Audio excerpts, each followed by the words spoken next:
Lost in the Script, episode 53, Framed Up.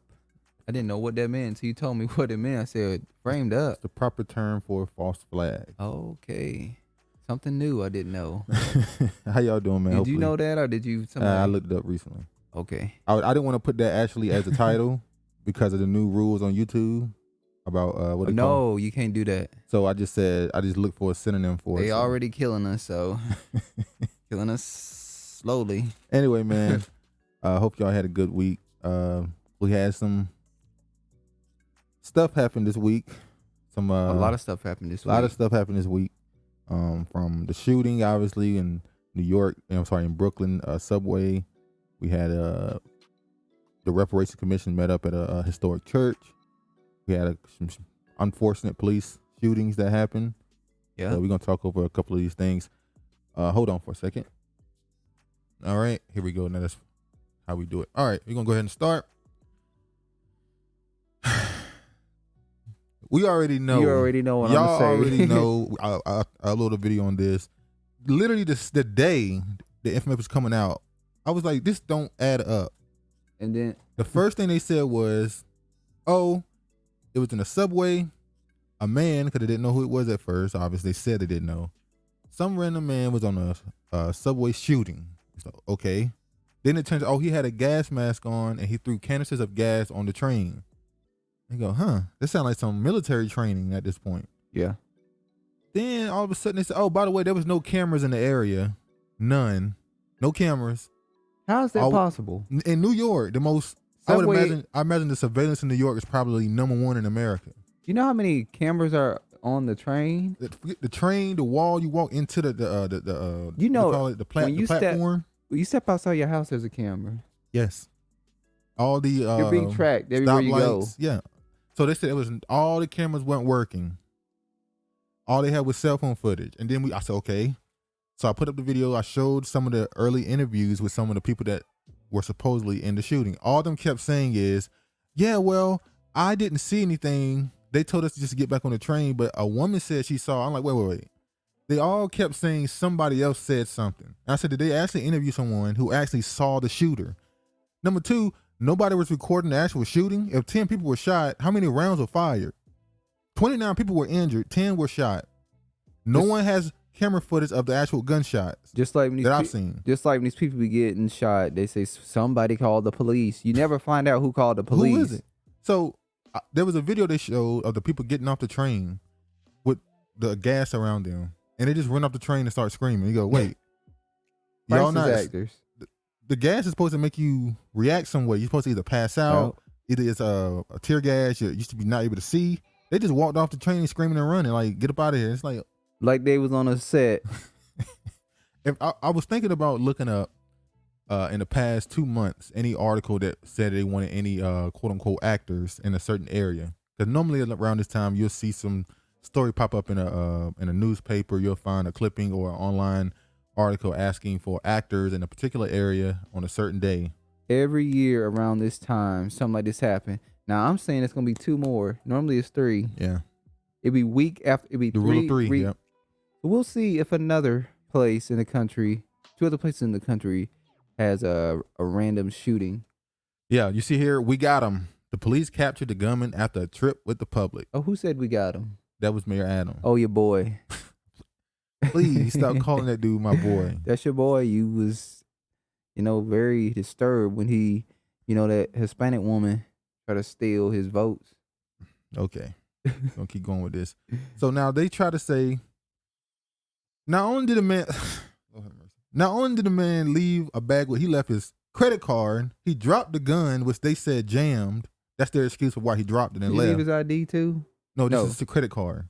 When they said it was 33 bullets, that was it for me. Yeah, I didn't see that. Go down in the article. Hold on, let me show the screen. Did they? I swear I read where it said it was. Yeah, 30. Right there. Damn, I hit right to it. The attack transformed the morning commute into a sense of horror. A smoke-filled underground train on an onslaught on at least 33 bullets. When they said the number 33, I was done. They're not even good at it. Okay, is it because we know that we see it so much, or is it just they're not as good as they used to be at hiding it? I don't think they trying to hide it no more. I think it's just open now. It's just open. I keep telling you, they tired of being behind the curtain. They like, fuck it. So they literally told you that 33 bullets was fired. 33 bullets was fired. How you know 33 bullets was fired? Well, they can find the casings. That's their excuse. They said they find casings. But they said out of 33 bullets, he hit 10 people and 29 others were injured. So they think they found every last bullet. Well, I guess they're saying that's what they found. Oh, and then the gun jammed at the 33 bullet mark. Yeah, he had to just drop it on the scene, leaving his fingerprints. He would have shot more people if the gun had jammed. Yeah, that's another thing I know they was doing. If the gun wouldn't have jammed, who knows how much damage he would have caused. No, it was supposed to jam at 33 bullets because that's the number y'all like. Look, even in the thing, they got 3-6. 3-6. 3 sixes. Wait. It was platform 36? Platform 36. 3 sixes. You can't make this stuff up. No. 36th Street. It was 36th Street. Wow. Is that it? Yeah. 36th Street and 4th Avenue. Yeah. So 33 Street, bullets. 33 bullets fired and hit 10 people. Then you know what the number 10 is renewing. Yep. You can't make this stuff up. Can't make this stuff up. They do this shit every year around this time. All right, so let's I'm gonna show a video of him saying we got him. We got him. Proclamation of the success that the police department had. Even though did he do the got him like Bush did? No. He didn't do it no justice. Ladies and gentlemen, we got him. No, he didn't do it like that. He tried to put his own swag on it. Let's see what he had to say.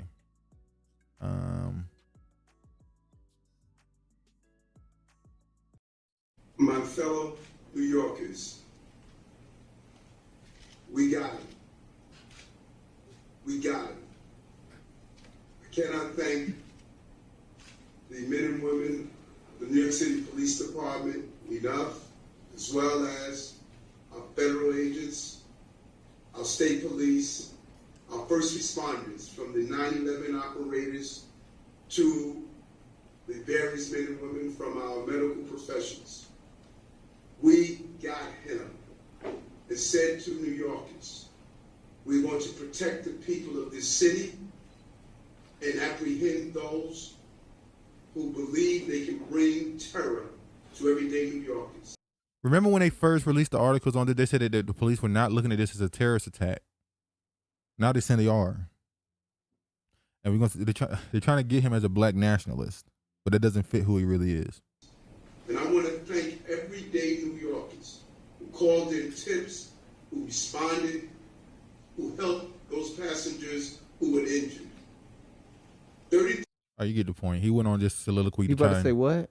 Go ahead. 33 shots. 33 shots. He made sure he said that. 30 hours later, we're able to say, we got him. He made sure he said 33 He made sure bullets. he said 33 shots. So this was all, you think this is all some Mason ritual for early April? And he's a Mason. Oh, yes. Adams is a Prince Hall Freeman, Prince definitely. Hall. I wonder what sorority he come from. What's the sorority, Kevin Samuels? Kappa? I don't know. I don't keep up with all the names. Alpha Kappa something. He definitely one of the more popular like he ones, one of those. Seeing how he's a mayor of New York. Mm-hmm.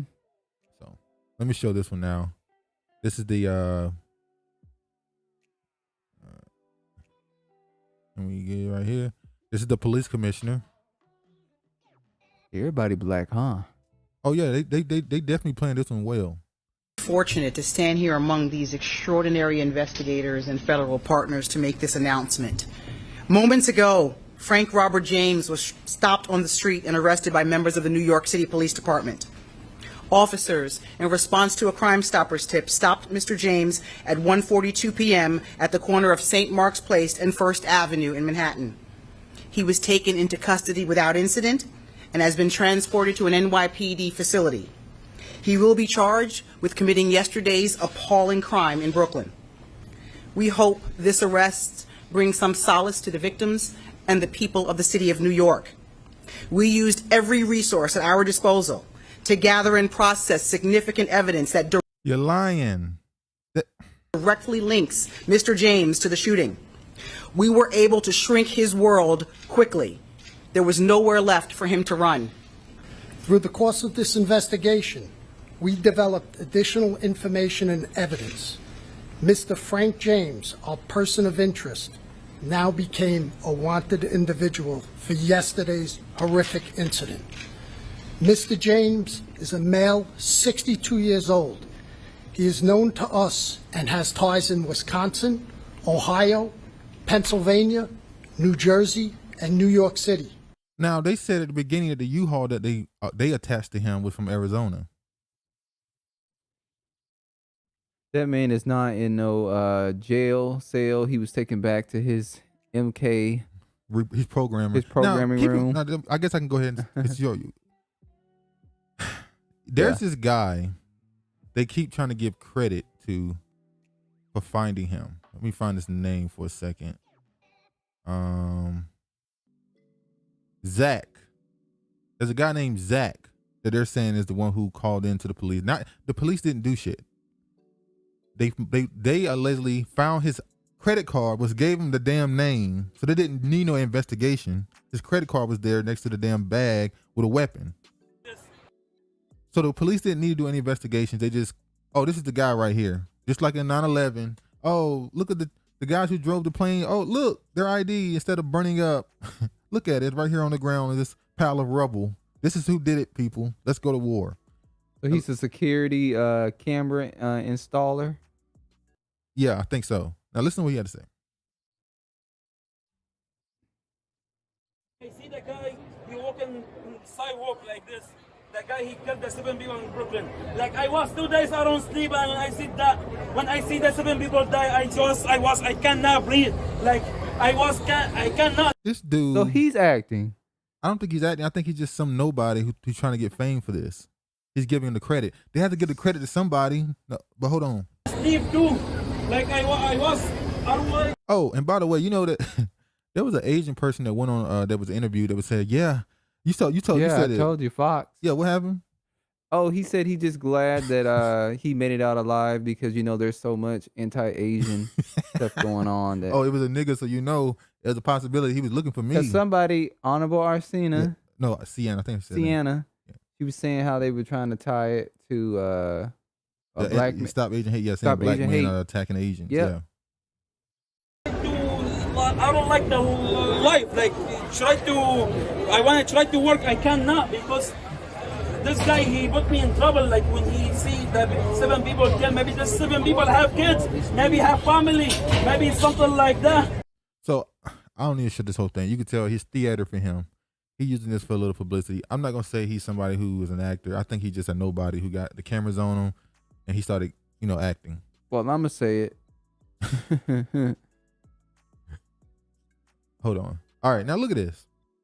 So hold on, this man just walking around. I'm gonna show you. This is how crazy it is. Now they said that the officers put together all this information, was able to, tie him to the scene and prove it was him. Yeah. But we know actually he just literally left stuff at the scene for them to have. Then they told us that dude Zach is the one who called the police and reported him, where the police picked him up. Now we know that's a damn lie. The man accused of shooting 10 people in the Brooklyn subway train was arrested Wednesday and charged with a federal terrorism offense after the suspect called the police to come get him. Law enforcement officials said he called the police on himself, and they said when they picked him up, he looked at the officers and said, "Yeah, my name is Frank James. I think you're looking for me. I'm surprised it took this long." The dude Zach didn't do shit. He already called the cops on himself. Wow. And he walking around like Like did he's something. some savior. Man, go sit your. Like, nigga, you called the police and they already knew where he was. But, the police can't completely dish on him because that's a narrative they got to push right now. So they got to let somebody get some credit. They already going to make sure they get theirs. They going to get their credit. They getting their credit off the top. So, I don't know what you going to do, but. Now, then I found out about this. Now, obviously, this man has mental health problems. What's it, mental health? Yeah. The Rolling Mental Stone illness. talk about stuff like this. Well, yeah, when something like this happened. This story isn't as big as I thought it would be either, though. it kind of came and went already. But that's why they got to get the next one rolled out. Yeah. The suspect in Tuesday's shooting on the New York City subway is a prolific user of social media, regularly uploading lengthy, often racist diatribes to both YouTube and Facebook, in which he addresses a range of topics. Now, this man allegedly has videos dating back to 2004. Apparently, there's a video on YouTube that somebody said actually it was uploaded recently, but it's from 2004. There's another on his page that said it was done on YouTube that was 2017, but somebody else took the video from his page, and that video is saying it was all the way back from 2011.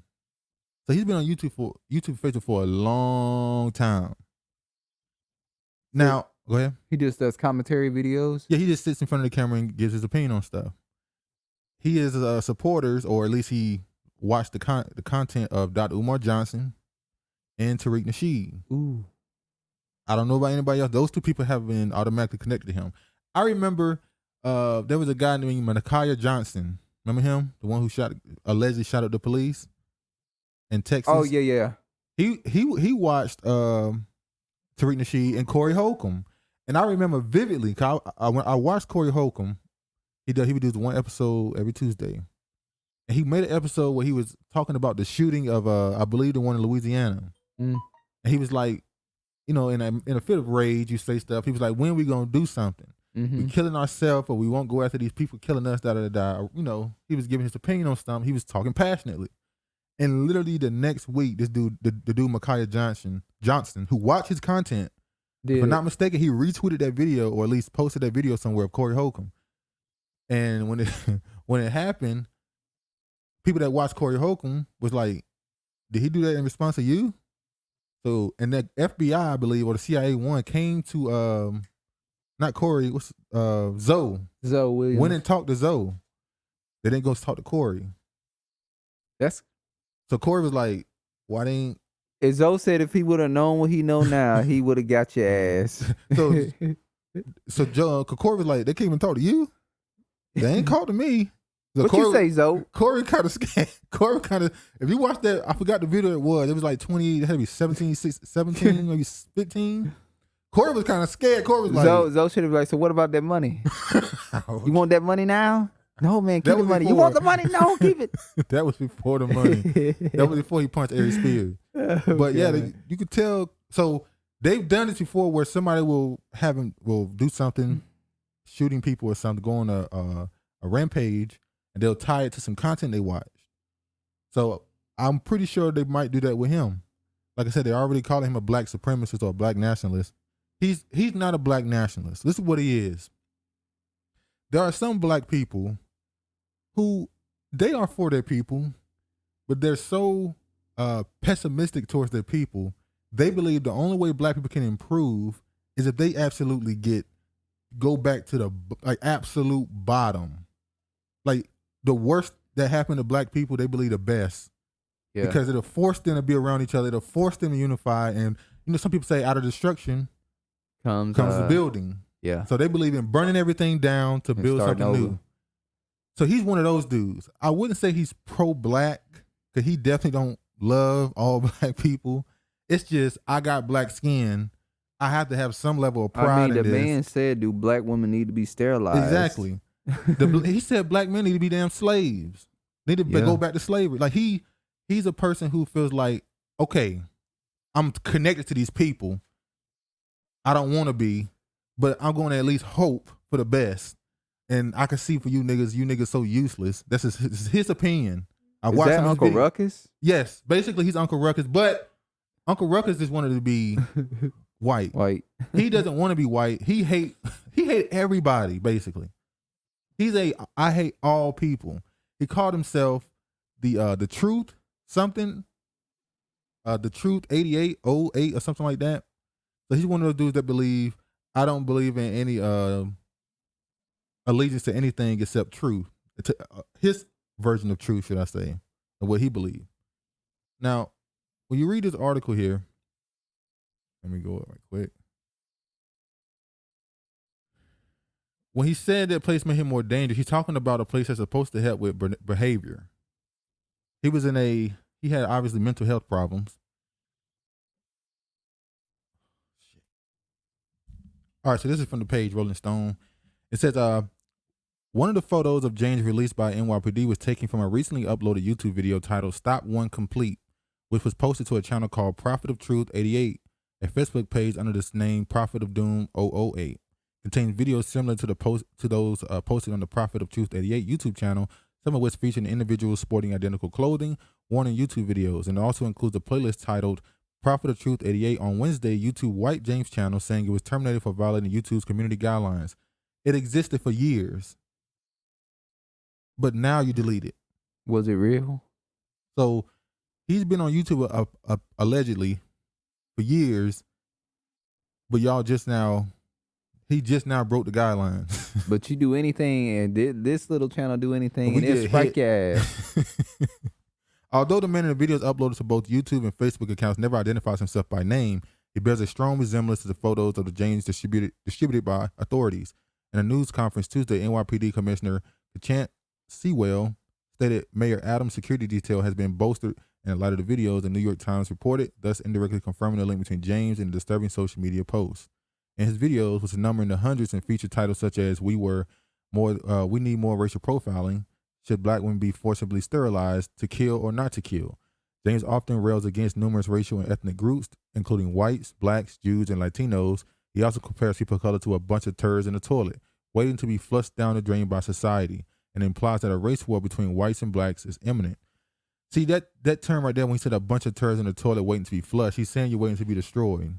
Yeah. He's basically, once again, I'm not going to say he's pro-black, but he believes in the idea of destroying in order to build. He believes a lot of black people got to go. Look. They do. 2/3. That's all I'm going to say.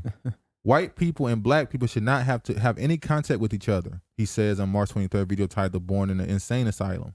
The anger is building up. Nothing can happen here differently than what happened over in Europe with the Jews. I want you to believe that that's possible. In March to a second video named Told You So, James uses the news segment on recent subway attacks as a segue into an attack on Mayor Adams' police against crime and homelessness, seemingly implying that he struggles as a direct result of the failure of New York City social services. These are the people that's supposed to be helping me. They made me worse, he says, gesturing to a computer screen open to a photo file named Them Hoes. He spelled hoes. I saw that. I was H-O-S-E. Which appears to display headshots of employees at New Jersey's Bridgeway Behavioral Health Services. Let me tell you something. I spent an hour looking that place up. It has a webpage, but the webpage is so simplistic. The staff, it's so hard to find the staff. They don't have a contact. They don't have a team. They have a contact and stuff. Do they have our team? Yeah. Okay. When you click on the board, it takes you to 2 videos or a post of a picture of an employee of the month or something, and a video talking of the employees record themselves talking about how great the place is, a hiring video. But I had to look for the CEO I looked for the CEO, found him.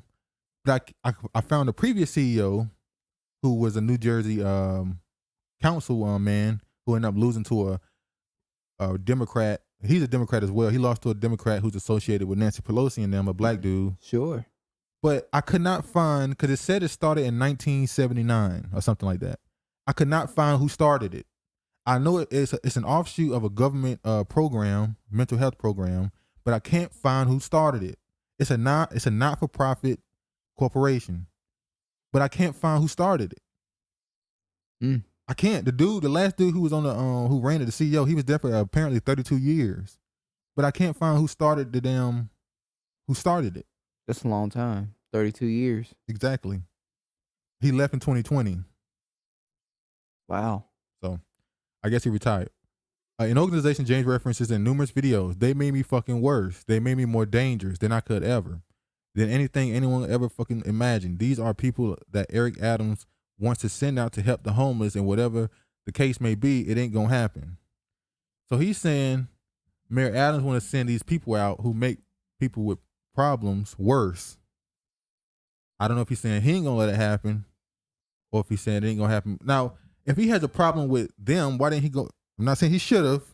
Why didn't he go to them? Why did he just go to a random train station? Exactly. That's what don't make sense. When you have gone there. Exactly. But you're gonna just go to a random subway. 36th Street. Oh, and then he was claiming how it's so easy to commit a crime Yeah. on the subway because the they don't cops- have. Yeah, no, Yeah, you get too there's so many, many exit. Yeah. So he's setting it up that he's gonna do this. Yeah. Or acting, Yeah. programming. Exactly. Among the many topics James tackles in the rambling, slur-relating videos is his belief that Black Americans have allowed themselves to become Europeanized by whites. He occasionally flip-flops between admiration and hatred for other Black Americans, often espousing Black nationalist ideas and calling for the creation of Black ethno-state before immediately disparaging educated Blacks and prominent Black women such as Vice President Kamala Harris and newly confirmed Supreme Court Justice Ketanji Brown Jackson. If they try to exterminate us, I would not be mad one fucking bit, he says of white people. They can live with each other. They're going to live with you. He said they can't live with each other, but they're going to live with your black ass. You half monkey, cursed by God, black fucking stinking ass.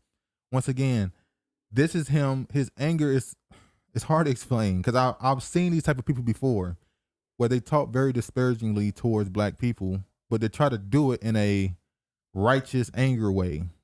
They talk down on you from the perspective of what they feel white people think of them. Like they won't live amongst each other, but you think they want to be around you. Yeah. One of James' most egregiously racist videos is they hate Jew. A convoluted semi-autobiographical tirade uploads to Facebook in late 2017 that finds him fantasizing about killing a Latino man whom he claims prevented him from advancing a machining career, and suggesting that Jewish individuals have so much contempt for blacks despite undergoing the horrors of the Holocaust. These Jews obviously haven't learned shit from their experience. You know it hasn't humbled them in the slightest, he says. They're all, or a majority of them, still arrogant and still feel they're superior and something above black people. And again, those motherfuckers don't contribute shit to life of this earth but shit, piss, pollution, and death and destruction. Wow. But that's what they try to say was anti-Semitic. Yeah, he pretty much. Anytime you say something about these people, it's anti-Semitic. Yeah. So, once again, I wouldn't say he's a black nationalist.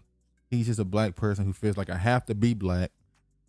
And I feel like the only way you can build out of y'all is to destroy most of you, and the rest of you will do what's necessary. Might do what's necessary. Yeah, unfortunately, you got to put that might there. I'm trying to find the video now of him talking. Let me show this. You saw there that he said he asked the question in one video, should black women be sterile? This is another one of his videos. So, and this program was the thing that was going to help me do that. And so I studied hard, I tried hard, and even while I was trying hard and studying hard, I was being fucking attacked by niggas and Spanish and English speaking fucking niggas who didn't give a fuck. You know, because we gotta maintain the image. You know, I gotta prove something to you. I gotta make you respect me. You know, and all this other shit. When the facts laid out, you in reality you should fucking be dead. You shouldn't even fucking exist as a fucking black. You're as I call you as you are a black fucking European or a fucking his main name a nigga. But I gotta prove something to you in order for you not to fuck with me about some shit. But I didn't even know I could learn. I never knew I could learn. I never knew I could understand shit. But I did learn. I learned how to make blueprints. I learned how to do trigonometry. I know how to not only read blueprints, but make blueprints. And a lot of shit I never knew I could do while I was being attacked by a bunch of English and Spanish speaking fucking stinking niggas who should not exist. And if they do exist, if you do exist, motherfucker, it should be as a fucking slave.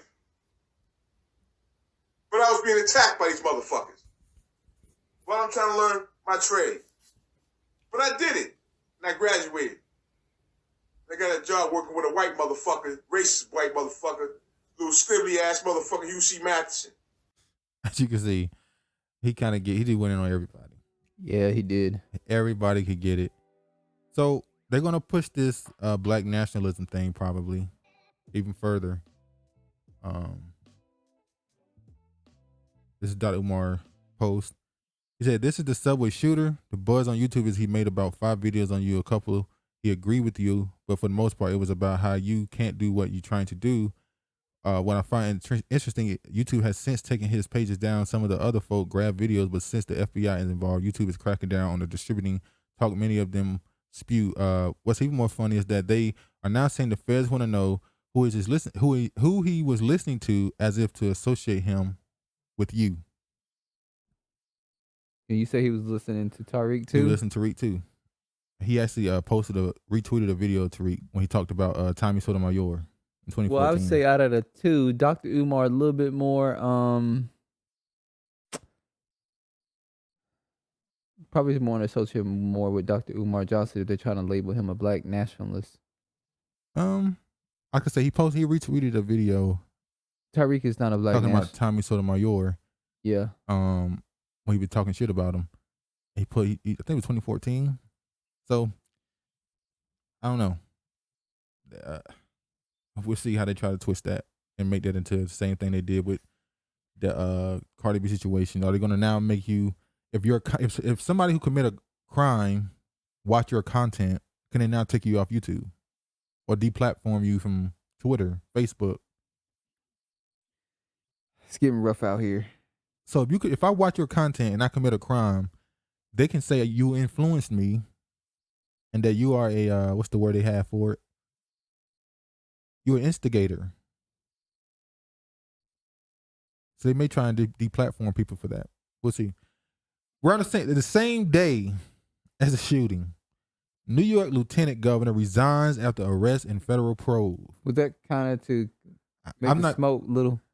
I'm not gonna say they did all that to cover this up. No, I don't. No, they definitely didn't. They have to have their rituals. New York Lieutenant Governor Brian Benjamin resigned Tuesday in a wake of his arrest and federal corruption investigation, creating a political crisis for Governor Kathy Hochul 7 months after she selected Benjamin as her partner to make a fresh start in an office already rocked by scandal.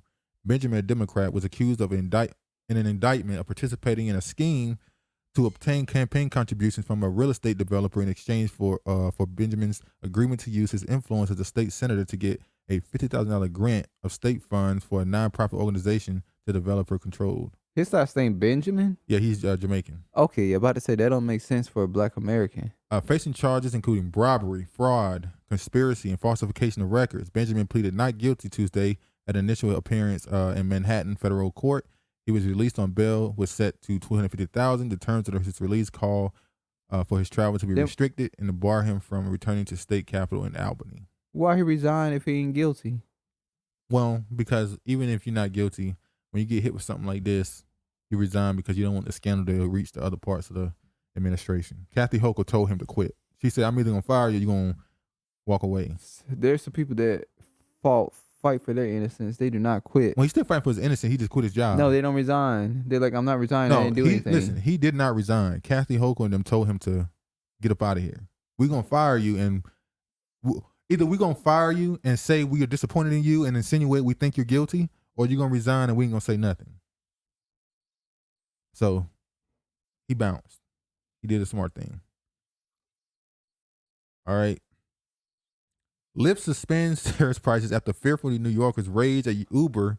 Brooklyn, they raised the prices during the. Not only have they raised the prices because of that, the Brooklyn thing, they raised the prices in general. They've gone up every year on the Uber prices, and now they're going up because normally if I have to take an Uber from where it's like $8. Yeah. Now it's $18, and I think that's because of the gas prices. Yeah, they had to go up on the Uber prices because of gas. That's what they'll say. So they're saying in the area of the shooting, they raised the prices ridiculous. I saw one, a 7-minute ride was $90. And then they bought it? I don't think they bought it, but it was just like, what the hell? So people trying to get out of the area during a possible shooting. And they're like, it's so dangerous if we go in the area. We're going to make you, well, does that make sense? If I'm an Uber driver, should I charge you more or should I just not go in? Not go in?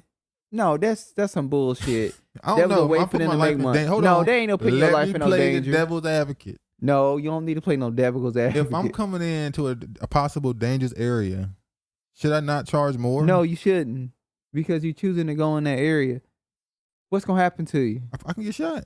No, he's a subway shooter. He could have came out. Hold on, this is when people didn't know what was going on. All they knew about was the shooting. He was still he was still on the run. No, Wink, wink. He was still on the run. We didn't know where this he was was. a way for them to explore, to get money out of the out of people, and that's fucked up. Mm. Come on, $90 for a 7-minute ride. Come on, Nigga, come on. I don't know, man. Like I that's said, that's $10. yeah. $10 to $12 for that, and you said 90.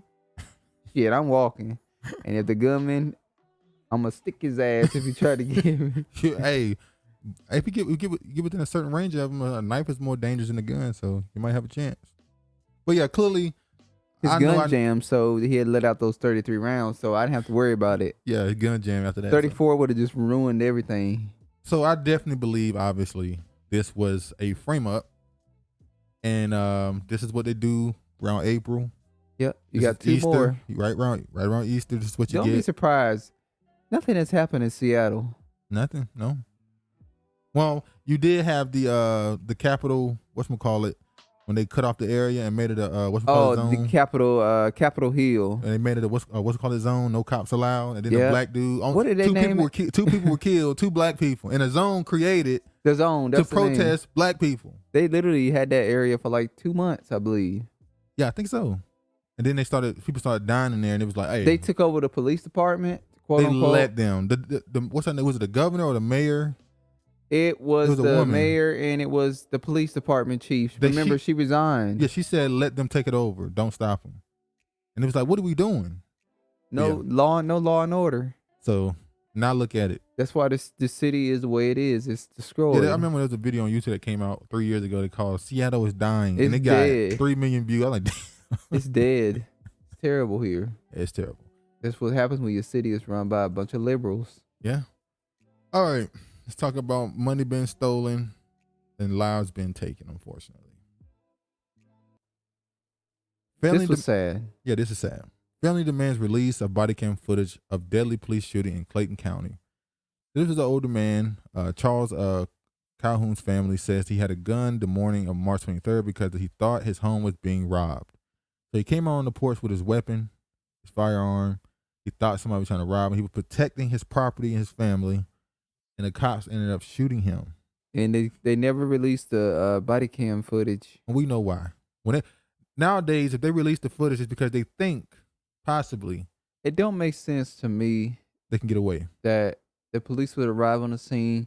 This old man has a shotgun, and they tell him, "Put your shotgun down." He's pointing at him, and he says, "No." Yeah, The police is there. He see their police. Seems like y'all rolled up on the damn place, and y'all saw this man with a shotgun, and They he said, just "Hey, what started you doing, letting sir?" out fire. Yeah.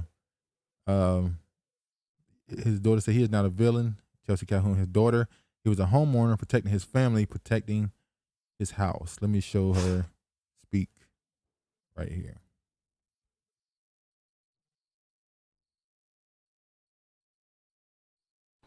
He's not a villain. He was a homeowner protecting his family, protecting our house. I don't understand it, and I want to know if something went wrong, then I need to know what caused them to take my husband's life. This is in Atlanta? Yeah. Wow. I don't understand. Why is it the police? It's like So many mistakes. at some point you would think it would get to a point where the mistakes it's too many mistakes going on for police officers who are supposed to be trained to deal with stressful situations. Seems like police officers just want to shoot. They don't even want to talk no more. They just arrive on the scene and they just want to shoot. I mean, back in the 80s, as far as we know, the 60s, 70s, they would beat you up and get sued and nothing would happen. Now they just shoot you. They shoot you. They don't even got time to talk. You know, it's funny. A police officer is just like the new generation. They don't got time to talk. Oh, no. They don't got time to fight. They don't got time to run. It's literally, I'm shooting you. Off the gate. Look at this. Watch cops blast Disney tunes and Taylor Swift so that citizens are unable to upload videos of them being shady due to copyright infringement. So that's the new thing they're doing? So you can still upload a video, you can't profit off of it. You can't monetize it. Mm. Some music, obviously, if you play it, they'll just take the video down because they say the music in it. Like, I would imagine Disney Tunes and Taylor Swift, Disney especially, that video not making it up. YouTube, all that stuff, they're taking it down. But this is how far cops are stooping. So they don't want you to record them so much that they'll stoop this far to not allow you to upload We have to the ask the content. question, why don't cops want to be recorded? You should be fine with being recorded because you're supposed to have your body camera on. So Body cams don't mean that. I remember, was that even in the car, you have a camera in your car that's supposed to be on. when they passed the law for body cameras to be on police officers, and everybody said, "Oh, this will prove what we've been saying," and it did prove it, but ain't nothing changed. Ain't nothing changed. You can see right there that they're in the wrong and they done something wrong, and still they are making an excuse for why they It's did okay. what they did. Yeah, they'll justify it some way. I can be minding my business, you run up on me and scare me, and Like I Amari react. Lot. Yeah, and I react, and you beat me, you shoot me. Like I did mean, something wrong. if somebody would come through that door and I'm asleep and you startle me, how am I supposed to react? I don't know. Here's another one. This one happened in Michigan. Michigan cop on black man's back fatally shot him. There was a guy driving a car. He was pulled over. Apparently, he began to run because they said his car wasn't registered. They started to run, and cop chased him down, gets on his back. He's resisting, but not a lot. He kind of just twisting around. He's not really fighting him. The cop then reaches his waistband. He yells, "Taser!" And he's shooting. A gun goes off, and he shoots in the back of the head. And Not kills only him. that, he had his knee on his neck. Yeah, he's still not supposed to do that. Not supposed to do that. They still doing that. So you did all that protesting, all that chaos and 90 shit, million given to Black Lives Matter. and they still are putting their knees on niggas' necks. So, oh man, and it's going even further now. They're putting their knees on your neck and then they shooting you in the back of the head. which is literally So that's literally what was all that for again? That's literally an execution. A shot to the back of the head is an execution. And some people say, well, he shouldn't have ran. No, he shouldn't have ran. But damn, you got the man on the ground with your knee on his neck, and you still need to shoot him. Oh, sorry, you accidentally grabbed your taser. You thought you were reaching for your taser, but it was your gun that fired. Yeah, I'm surprised it's not a big part of the story because I didn't watch the shooting part. I listened to it. I'm not watching those type of videos no more. Yeah, you know why? Because they're trying to desensitize you to seeing that shit. I stopped watching them when the South Carolina dude was running from the cop and he shot him and threw a taser on the ground like he tried to take it from him. I stopped watching him after that. But he yelled out taser before the gun went off. Now this dude was not Black American. He was from the Congo. The Congo. So, hey man. You know what? It shouldn't. It was wrong what they did. This is what you got now. Same place, Atlanta. Kemp signs bill allowing people to carry handguns without a license in Georgia into law. Listen, hell. niggas, listen. Don't do it. No, go get your gun. And if a cop roll up on you and put his hands on his hip, let him know, officer, I have a gun and you seem like a threat right now. That's your Whoa, you can't say that on YouTube. I didn't say nothing. I made a sound. Listen, at this point, you have to be careful. We saw the brother in was that Minnesota too? The one who was in the car with his girl and his kid, and he told the officer he had a weapon, and he still shot him. They're gonna have me in the investigation room, and I'm gonna be like that dude from The Wire. Oh yeah. I can't say a cheeseburger. Oh yeah. Potato salad. Yeah, you told him on The Wire when he said, if you take more bodies, I can take some what's he call it for some more Horseradish. pork and horseradish. I took a few more. And some tater salad. Then he came back. They don't have potato salad. They got the coleslaw. Hey, when you see niggas in that room with food around them, they telling. But yeah, get your gun and join. What's the name of it? NAGA. Isn't it based in Georgia? Yes, it's in Georgia. Go to NAGA. Get your gun. Get your training. Watch out for some of the people in NAGA. Oh yeah. Some people training to shoot your ass. They ain't training to shoot the quote unquote enemy. They training to shoot your ass. But yeah. I'm joking. Oh, some jokes have a little truth. Oh, Ed Buck's back in the news. Yeah, wealthy donor of the Democratic Party You ain't put that in there. Ed Buck gets 30 years in prison for drugging gay man too fatally. Now, 2 of these men died at his home. And I read through some of those articles that one woman who went to the courtroom who she told all the detail. Were they homeless? They were drug addicts. I wouldn't say homeless, but they were drug addicts. So yeah, pretty much. They were place to place. And they were also Fruit Loops? Yes. Judgment. Terrible what he did to them, drugging them, but judgment does happen. If you keep doing something and participating in a sin, then eventually judgment is going to creep up on you. Yeah, I'll say this: certain actions lead to, or certain decisions and actions lead to demise. Yep. And lust is a long, dark road. It's never satisfying. Yeah, and it can lead to addiction. Yep. But now 2 of these people died in his home. When I saw this story months ago, the first thing I thought is, how many have he actually killed? Yeah, we just don't know. How many of these dudes he go to the hotel with or some random place and they just die and he just leave? And he had a fetish for black dudes. And tube socks. Yes. I forgot the woman's name who was reporting it on her website. Yeah, she's in the videos that we did on Ed Buck, yeah. On Ed Buck. So he was a weirdo fetishizing these people. He was a predator. Yeah. And he was a Democratic donor. And they just act like he don't exist, act like it's not a thing. Let's just act like, let's just move on. No, we know what you did. You know who you was donating to. Some semblance of justice with that, I guess. Although 30 years for 2 people down in your home, that seems rather light, yeah. That seems like you kind of got off a little bit. All right.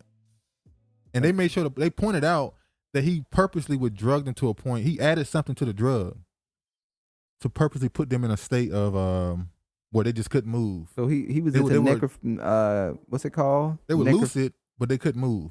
He was into they pretty much was necrophilia. Yeah, necrophilia. They were dead, like pretty much they were dead. Yeah. So I get to do anything I want to do to you because you can't do nothing because your body can't move your body. But he was impudent. That's the other part. It was crazy. When you read that stuff that she said he liked doing, it was when you think of a Caucasian man, that's what he did basically. Black Lives Matter co-founder charity transparency laws are triggering. Law that require charities to disclose their finances and activities to the public endanger the lives of activists. Oh, you want to know why it endangers the lives of activists? Because that money we've been donating to your ass, we be saying stuff like, when I see you, like that's another thing. I'm going to put hands and foots on you. I know in the scriptures it said the truth will set you free. What it means, it'll set you free of your own troubles. In reality, truth pisses people off. Truth pisses people off. So when people find out the truth about them, she knows they're going to be pissed off. Yeah. She said we're in danger because somebody might hurt us because we've been lying and stealing money from these people. That's what she's saying. Pretty much. Hold on, let me. Now, nobody. So do you feel that way when President Trump was like, why do I have to disclose my my taxes. My taxes. I'm pretty sure you were saying that. Show the taxes. Show your taxes. But now people telling you to disclose your taxes. Oh no, it's scary, it's dangerous. I don't want them to see my taxes because you've been stealing. Yeah.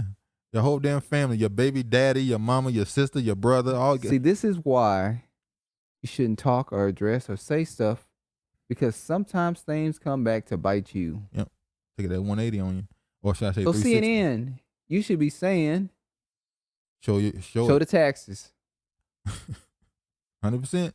Laws that require the embattled activist who is facing renewed criticism following reports Black Lives Matter Global Network Foundation, while under her control, purchased a $6 million Los Angeles mansion, says she gets triggered whenever she hears the term IRS from Form 990. She didn't know what that was. Yeah, she said she didn't. The document charities are required to file to public every year disclosing their financial activities. So she went on here, I actually did not know what the 990s were before all this happened, Cullors said, in apparent reference to the Washington Examiner's reporting in January about Black Lives Matter's lack of financial and leadership transparency that led multiple states, including California, to order the charity to cease cease raising funds until it discloses what it did with the $90 million it raised in 2020. No, at the beginning, she was like, "It's such a trip now to hear the '90s." Yeah. It's a trip. Yeah. No, what's a trip is y'all profiting off of dead bodies. Dead black bodies is what you're making money off of.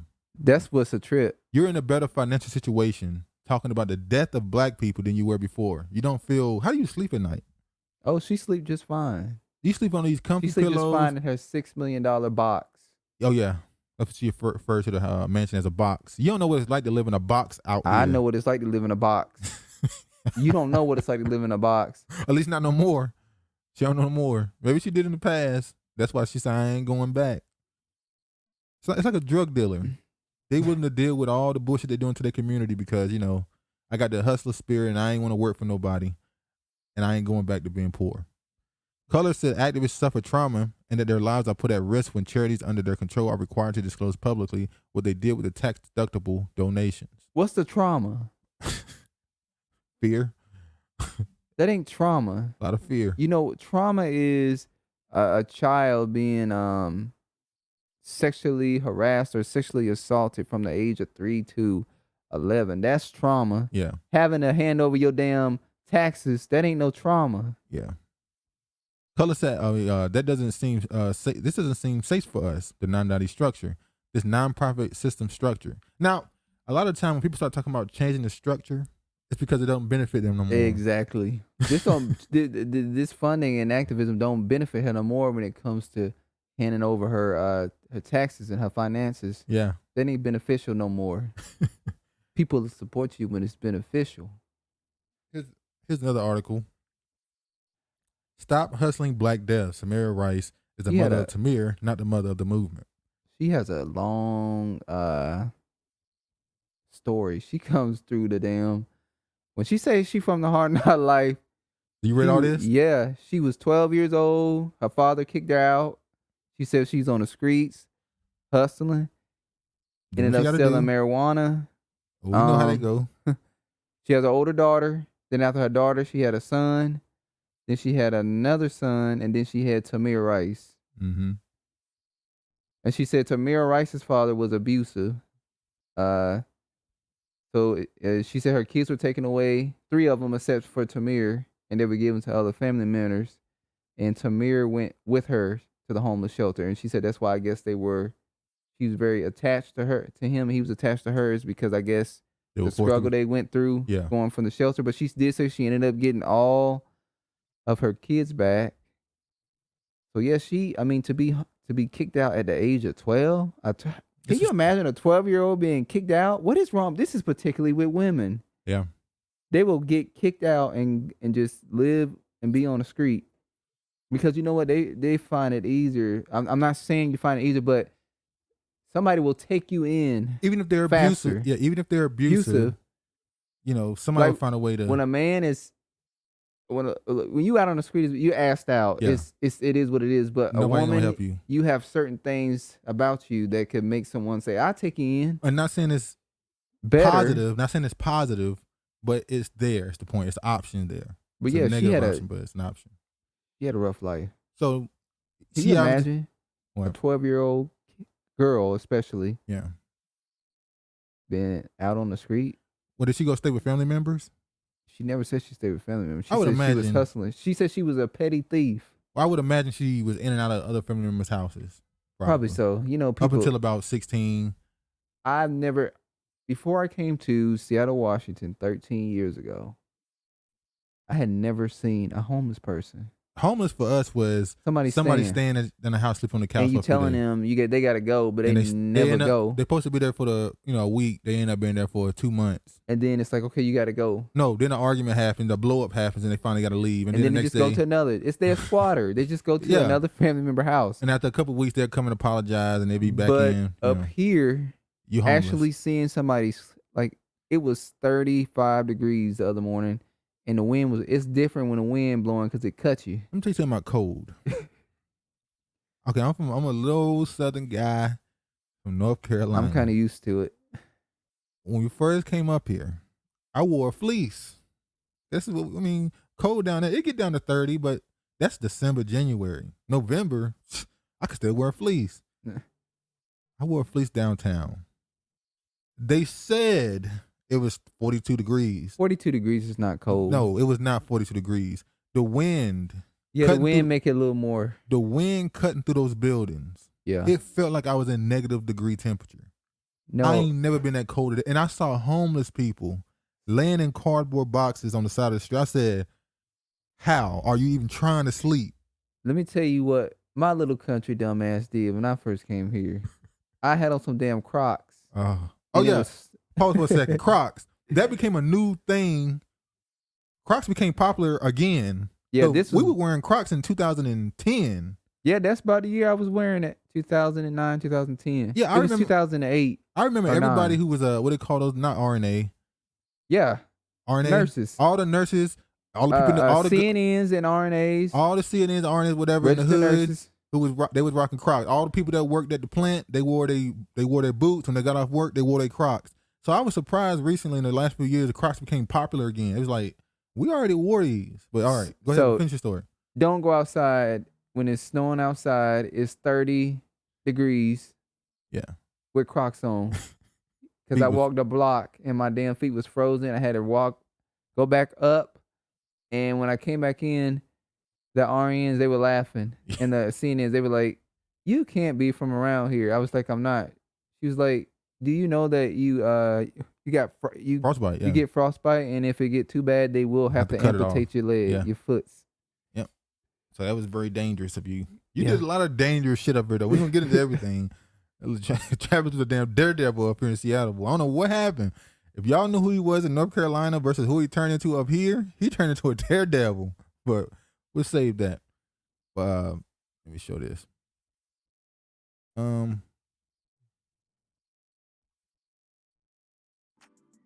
All right. Next story.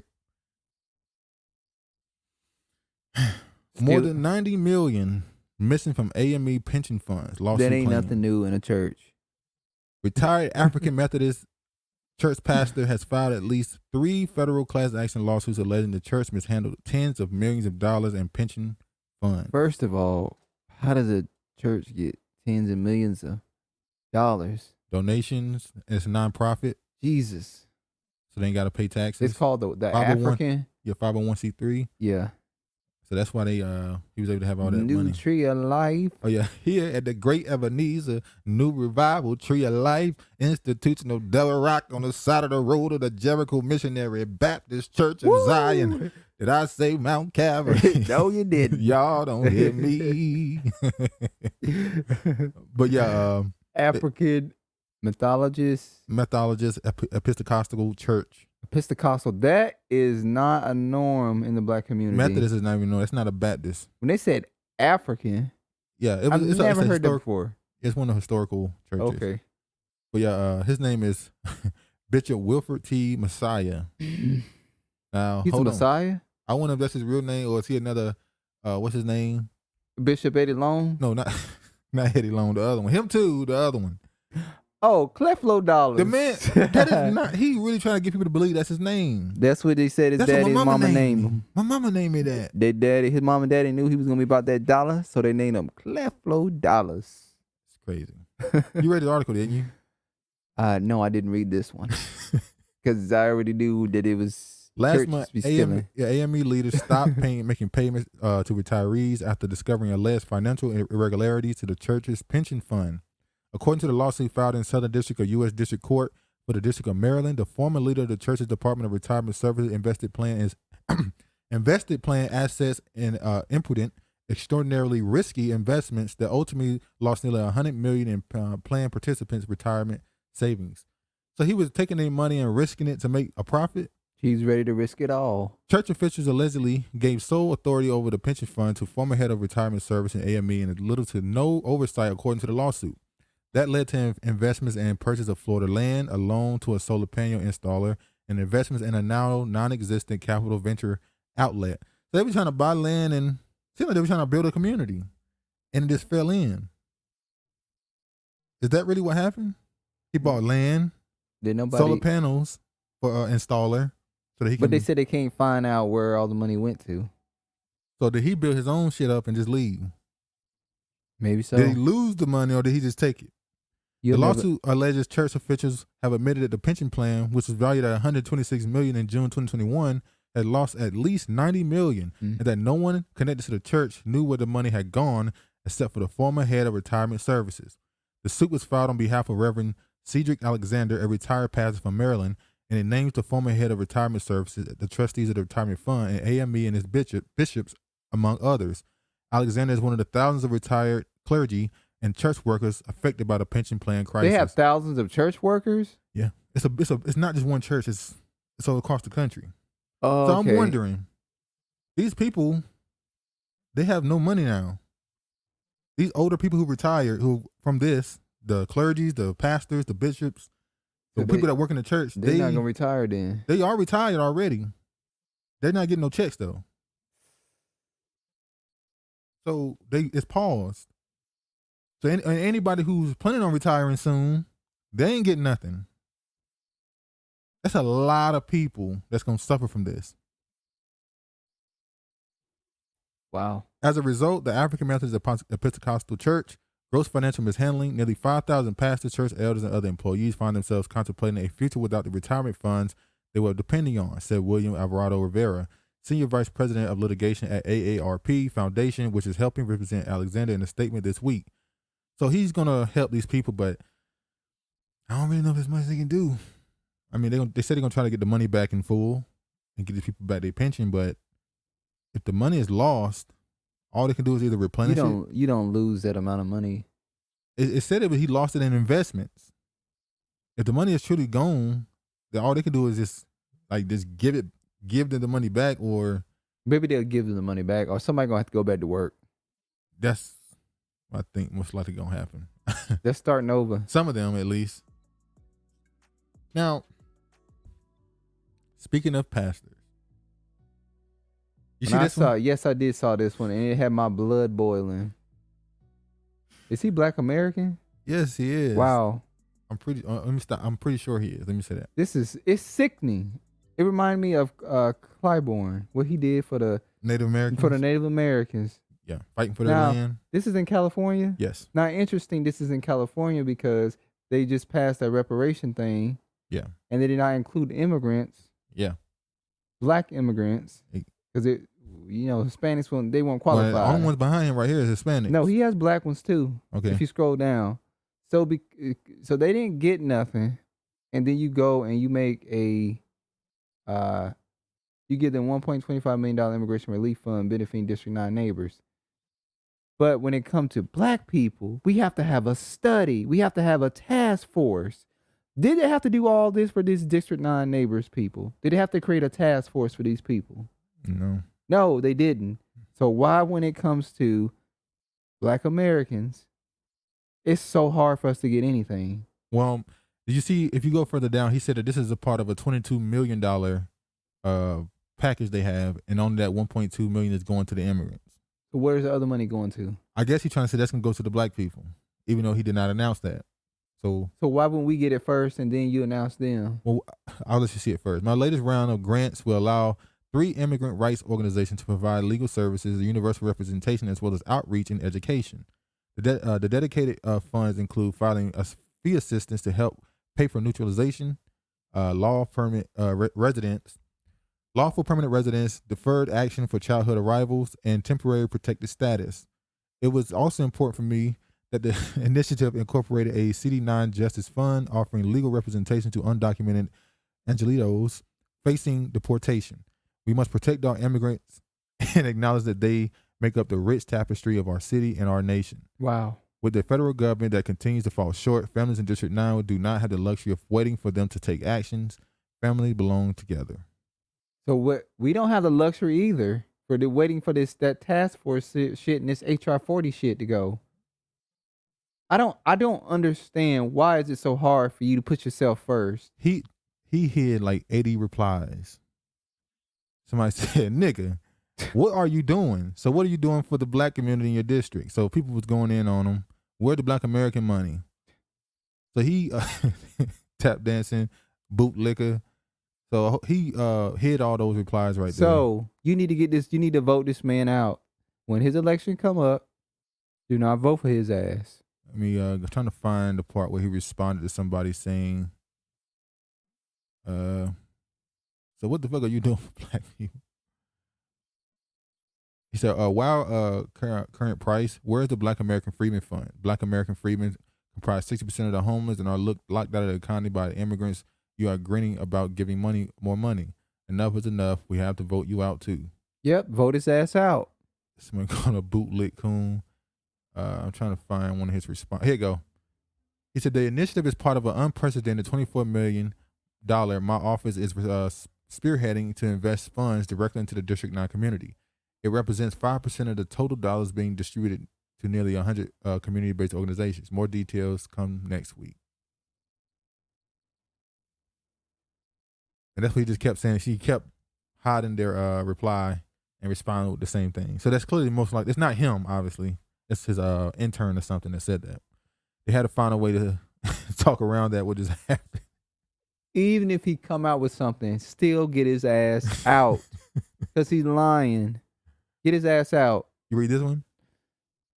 Judge slashes black workers at $137 million Tesla payout. To $15 million. That's a big cut. That's a gigantic cut.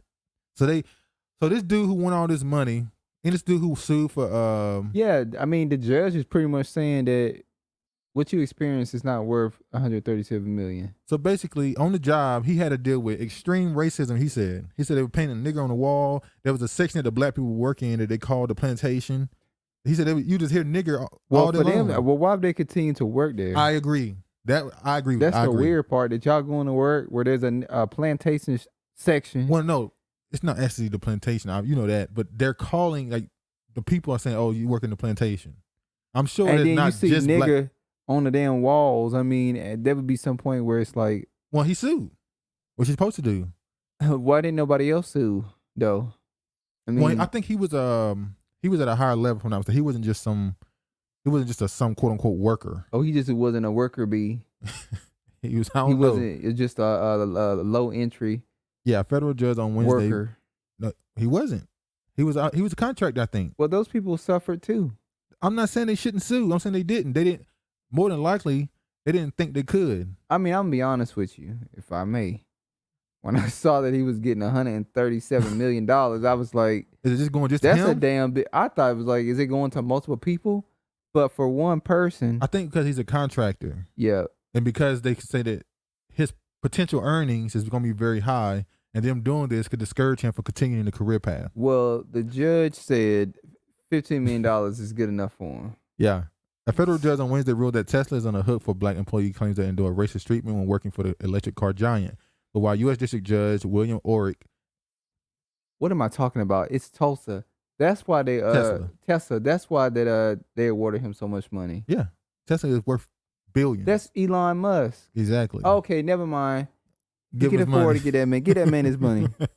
And San Francisco found Tesla liable. He slashed the $139 million jury awarded Owen Diaz to $15 million, finding the previous verdict excessive. Which I'm telling you, what the judge, when he saw that $137 million, or Elon Musk put some money in his pocket and told him, no, you need to take that number down. The former Tesla worker must now decide whether he wants to accept the payout or head back to trial.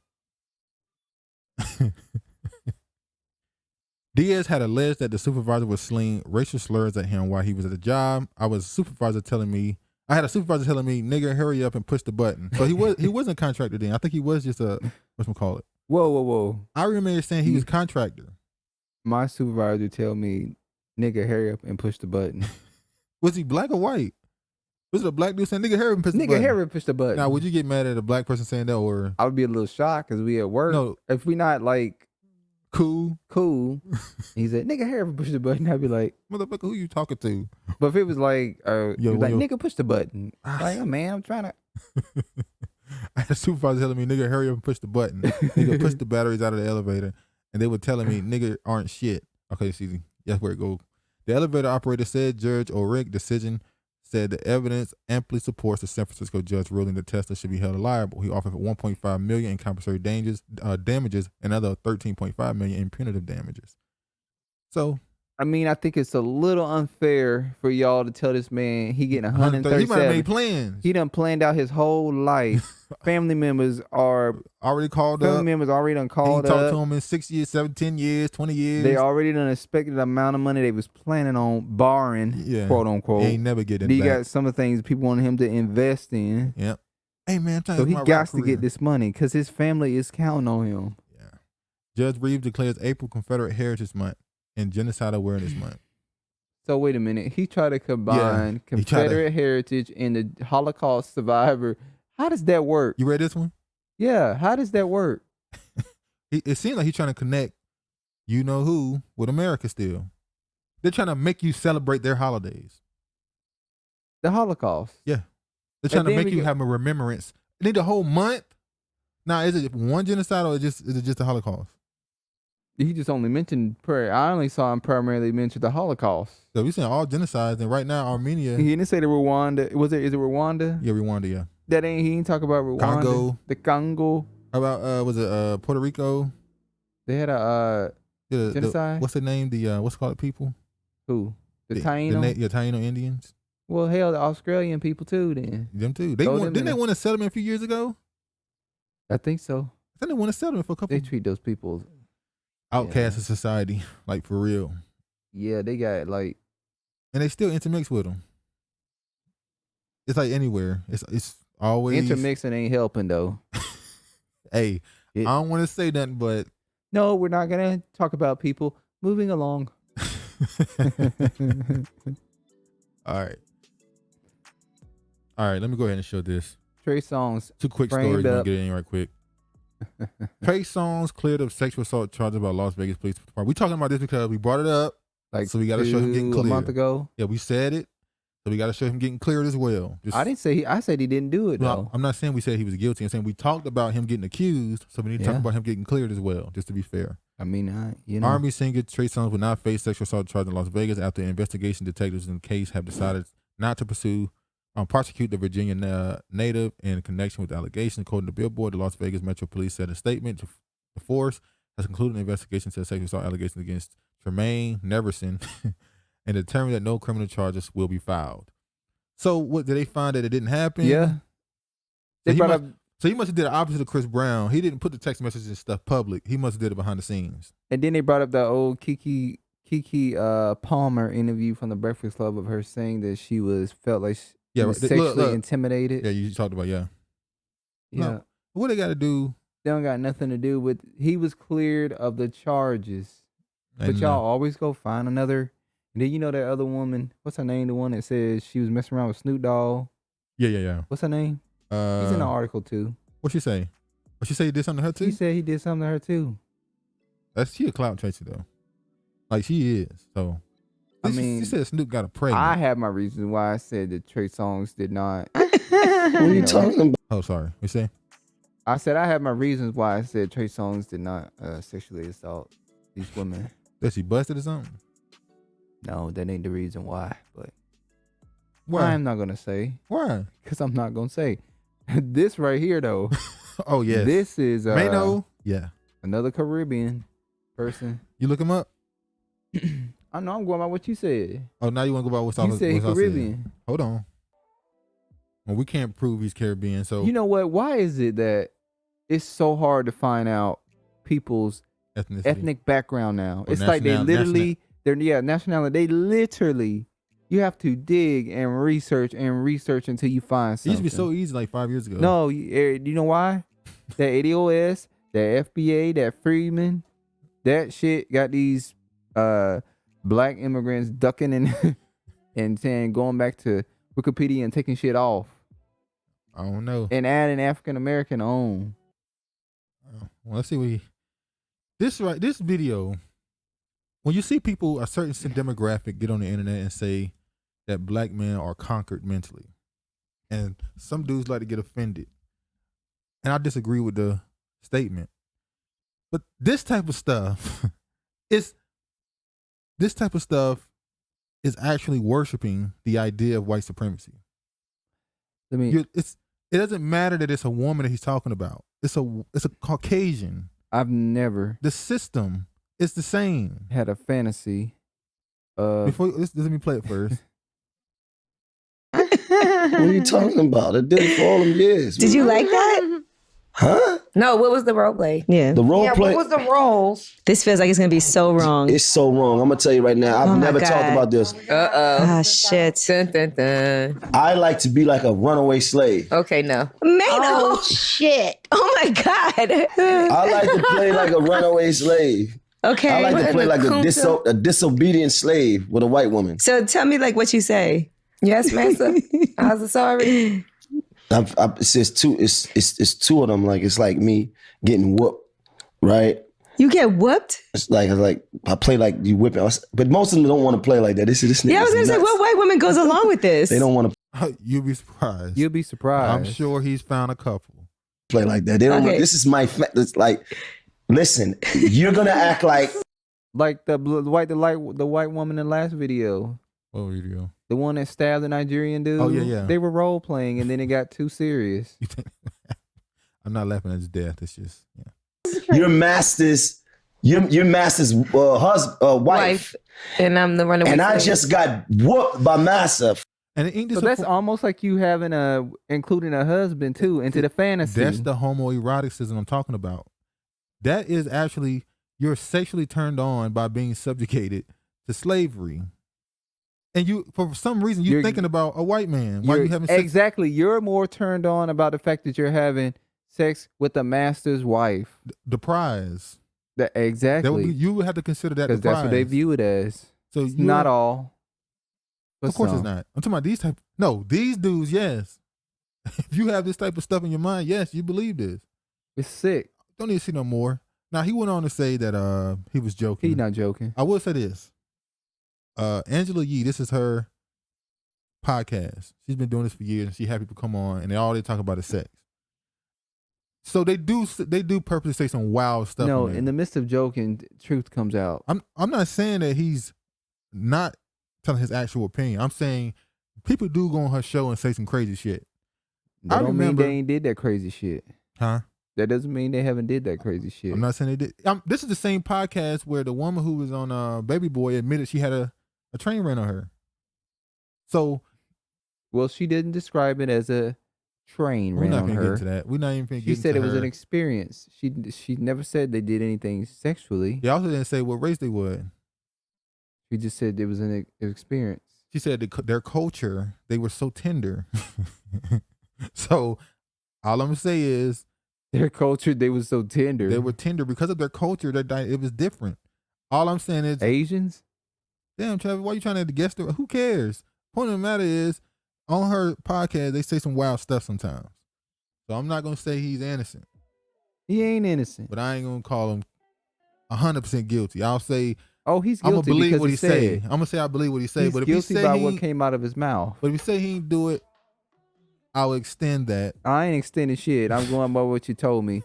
You said you had these erotic experiences or desires. No, he said he did it. It's not a desire. Did it was he an say experience. he did it, or did he say it was a fantasy? He said no. He said he did it. No, remember he said they wouldn't do it. He said he wouldn't do that one. The whipping part. They wouldn't whip him, but they'd play along with you, the runaway slave, and I'm the master's wife, and you hitting me, and he don't know. They make you. I get. They like if sick. They like if that can make you get it up. We can do it. Anything. Hold on. Let's go ahead and move on from this mess. We probably have some listeners that be doing what that. Up, George? What up, George? Georgie? George, don't let me find out you are here like that. We just playing with Don't let me find out you are here getting whipped by them fit women. Chill out, man. Those what? Those fit women. But chill out, man. Muscle butts. All right, let's go ahead and the next part. We have to now talk about what is the definition of black. We've had clashes out about this. Are you finally coming to the understanding, or are you still? I said I've been saying before. Politically, yes. Socially, no. Why not socially? Because it's not. I don't believe it's how it go. Just because you got color in your skin don't make you the same. Oh, I know. That's why I don't like the fact they calling Indians black now. Now this woman here, she a professor from Penn Law. She has some very choice comments, some very strong comments about the outlook of a Western She's world. Jewish, isn't she? Well, she has some type of Spanish name, but she might be what do they call it? Sephardic Jew. Yeah. She's probably Jewish though. You're right. But she had very strong comments and opinions about how the third world countries, as she call them, view the Western world. But you'll find in this video, she's really not talking about the Western world. She's talking about America. That's really the only country she's talking about. You see here, we gave them every opportunity. Penn Law professor says blacks and immigrants resent outsized achievements of Westerners. And let me say this for a second, since we're going to talk about reparations. Let me get my full opinion on reparations for a second. I'm obviously an advocate and believe that there is a debt owed. But I do know that no one who has no power, a person who has no power, never get reparations. If you want to know why the Japanese received reparations when they were put in those camps, it's because they're tied to a country that has a military, Japan. And the last thing America wanted was to put all these Japanese in these camps, release them and say, oh, sorry about that. And they all turn into internal spies for Japan. That's the last thing they wanted. And they know they're going to receive students from that country. We don't want them to send spies to their students, which they still have, but it would have been at a far higher level if they feel like there was a true injustice done to people who didn't even have true ties to the country. Same thing with what we always bring up, the Israelis. They got reparations because they have a backing. They have political power. Negroes in America have no political power. No one's going to pay the person who they feel like they defeated. That's just the truth. They're not going to pay you. The only time you get reparations is when you reconquer, or well, it will be a reconquering, when you reconquer the people that got over you. Then you take the reparations. Now, the reason why I talk about this topic of reparations now is because I look at it from a different perspective. It is a split that's supposed to happen, that is happening right now at all levels. Relationships, politics, all levels in the black community, people are being forced to tell their true opinions and align with them as they see fit. There's the defense plan is done. You're in or you're out at this point on most topics. And it's a divide is necessary so you know where everybody stands, and what the people who agree on what the problems are don't have to agree on what the solutions are. There's nothing wrong with having what they call it. We are not a monolith. There's nothing wrong with being a monolith when it comes to knowing what the problems are. You can have different solutions. So my beliefs is no, they're not going to pay you reparations until they have to. I talk about it for other reasons because I believe a distinction need to be made because division is necessary so that people can know who is who. I just want to make sure I get it out before I get into this, because her comments are going to sound like she's trying to be braggadocious, but it's not. It's actually another cry for why don't they like us.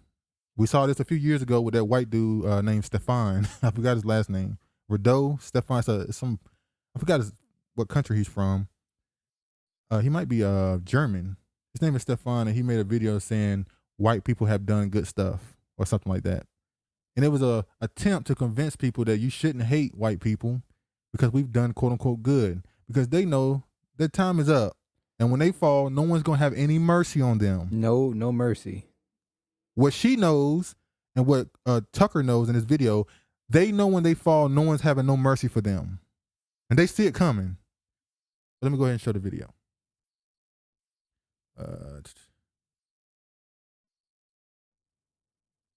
Oh, sorry about this. Load. All right, here's the video here. Let me play it. Is that a new set? No, this is his new show, remember? He has another show that he does. Oh, Tucker Carlson today? Yeah, Carlson, yeah. All right.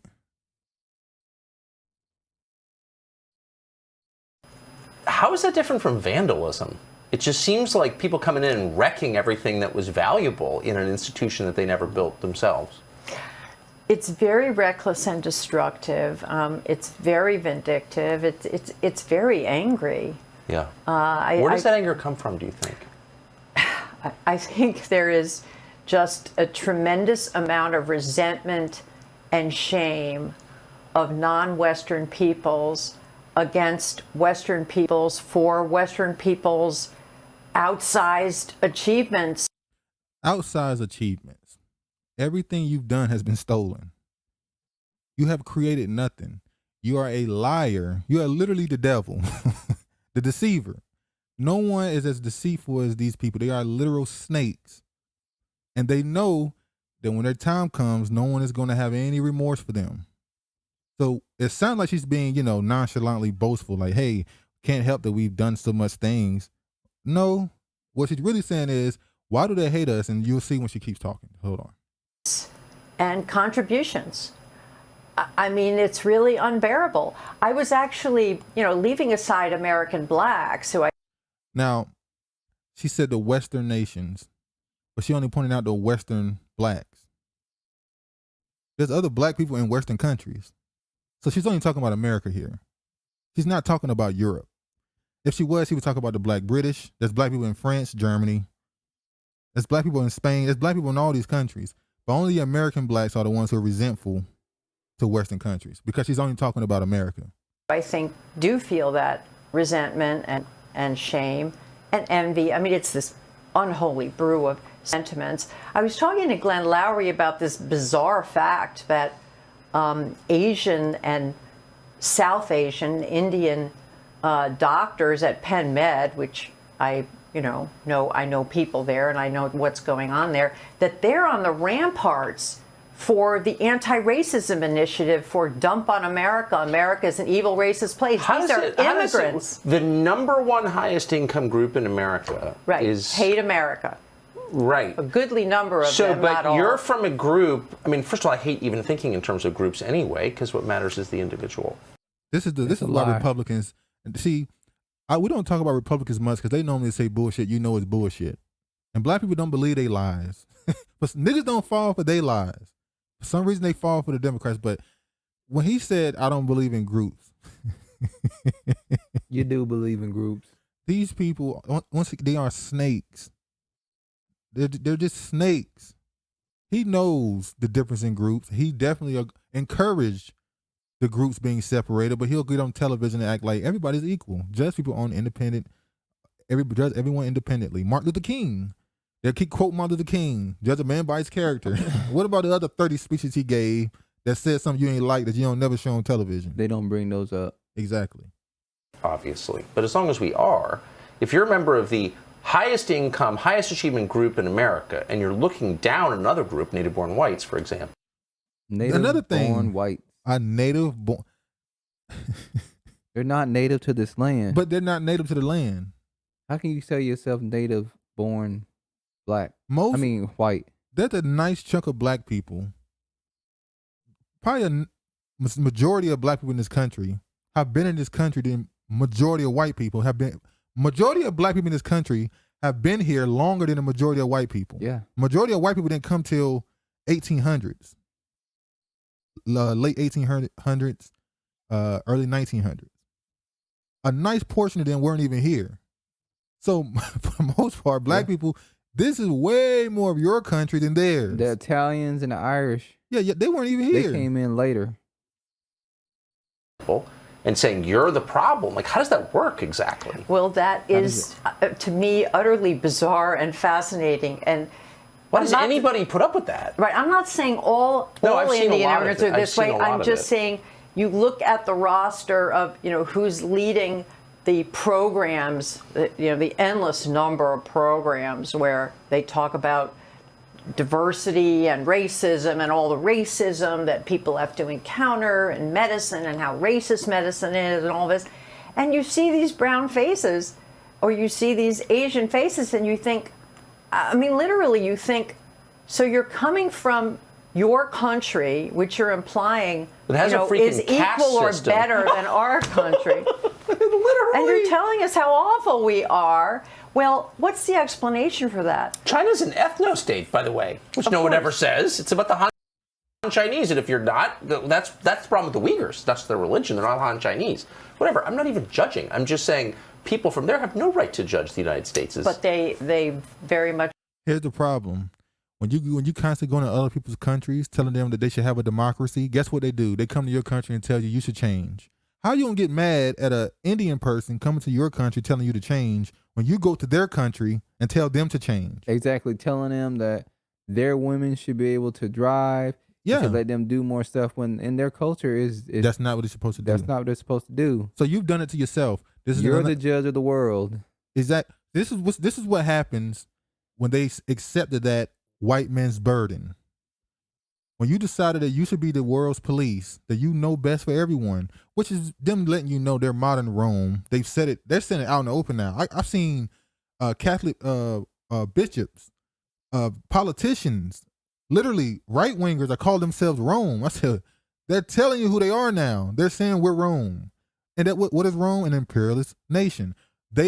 America's kingdom is not just the landmass that is the United States. It is the world. The problem is the last 10, 15, last 20 years, it started receding. Trump understood this. That's why he tried to turn America inward. Because he knows you losing these countries. You already lost them, really. So you need to start investing in your own. Because they're your country. Because when you fall, they're going to come after you. That's why he come out having your own steel, producing your own things. Your own oil. This is why he's trying to get everything's been made in China. This is why he came out with a Space Force and all this other stuff. But they did it to themselves. Like right now, they're talking about the shortages. Yeah. And the guy was pointing out, he was like, well, if America was producing their own stuff like they used to, you wouldn't be so concerned about the shortages. But when you receiving your stuff from these, different countries, then yeah, you got to start worrying about shortages. Exactly. So she's going to go on and talk more. And once again, she really didn't say much about black people here. Once again, she just threw in American blacks. She only threw in American blacks. Envious and shame. The level when they get resentful. We're resentful of them apparently for them being successful. She say. I think that we be resentful for you from stealing everything. Lying, destroying, taking away our somewhat of our culture, and then pretending like y'all didn't do shit. Like they said, they'll in the good book it tell you that they'll commit crimes and tell you they ain't do nothing. They'll never admit to crimes they've done. To this day, America has not admitted to their greatest crime, but they're not supposed to, because they'll be forced to do it in the end. Let me go ahead and show this. That is, to me, utterly bizarre and fascinating. And why does anybody put up with that? Right. I'm not saying all Indian immigrants are this way. I'm just saying you look at the roster of, who's leading the programs, the endless number of programs where they talk about diversity and racism and all the racism that people have to encounter in medicine and how race coming from your country, which you're implying is equal or better than our country. It is an ethno-state, by the way, which no one ever says. It's about the Han Chinese, and if you're not, that's the problem with the Uyghurs. That's their religion. They're not Han Chinese. Whatever. I'm not even judging. I'm just saying people from there have no right to judge the United States. But they very much feel that they do. And so take, the Brahmin women who come from India, and they... Kamala. She's talking about Kamala Harris right there. Her mother, which makes her a Brahmin woman as well. Exactly. Climb the ladder, they get the best education, we give them every opportunity, and they turn around and lead the charge on we're racist, we're an awful country, we need reform, our medical system needs reform. Well, here's the problem. They're taught that they are better than everybody else because they are Brahmin elites, and yet, on some level, their country is a shithole, excuse my language. Let me say this. She's not lying. It amazes me how when you think third world country, immediately America puts Africa in front of you. Mm-hmm. But when you look at videos of India, you go, they shit in the streets. The rape numbers are ridiculous. And the women, they talk shit about the men. Let me tell you something about how America can change your image across the world. They have spent a century destroying the image of black people in America. demonize you as criminals, beasts. But they would turn a person from another country into something different. Asians are seen as the smartest. Oh, they're so good at math. Well, are they? Or are they just simply focus on math more? Yeah. Indian people are treated like these great thinkers in technology. They're known as the biggest rapists, scammers, whoremongers on the planet. Scammers. In European, in Asian, and Arab countries, they hate Indian men because they're known for being whoremongers and rapists. When they come to your country, they're coming for prostitutes or they come to rape women. They literally are known for this. But in America, they're good at, they run Google. They're the head of Google, Facebook, Twitter. When I don't know, Indu just took over Twitter. Yeah. Well, not Facebook because what's his name still running it. But they run all the tech giants in America. Well, I'm telling you, I work with two Indian women. They're both older. Matter of fact, her husband works in the same department. She be talking. She be talking shit. Yeah. She be like, "You're not married? Yeah. Didn't you say go she to India, get an Indian woman?" An Indian woman. I was like, "No, I don't date." I just flat out told her, "No, I don't date outside my race." And she was like, "Oh, too bad. You should go to India again." And I was like, "No, But it's amazing how Indian people have a different image in America than the rest of the world. Yeah. The rest of the world views them totally different, but in America, they're the good ones. They're model minorities. They are scammers." And they're known for the biggest scammers. They're very manipulative when they talk to you, by the way. But if you have like that video, that YouTuber that be talking about he's right. The fake PewDiePie. Yeah, they be the main ones that be like, especially they like doing the scammers with the computers, the viruses that you call Microsoft. Yeah, and they pretend like they Microsoft, and they be having these old white people spending their money. Yeah, talking about fixing their computer. Yeah, it's sad. Let's finish this. Yeah. Okay, it's not providing them with the opportunities that they feel that they deserve, and which in many cases they do deserve. They come here, and they see that we have this wonderful developed scientific and medical establishment, which they haven't managed to create. They realize that, we've outgunned and outclassed them in practically every way. And what do they feel? Well, they're very proud people. They're a shame culture. And they feel anger, they feel envy, they feel shame. I think the role of envy and shame in the way that the third world regards the first world is underestimated. And that term first world just means Western, and Western just means white.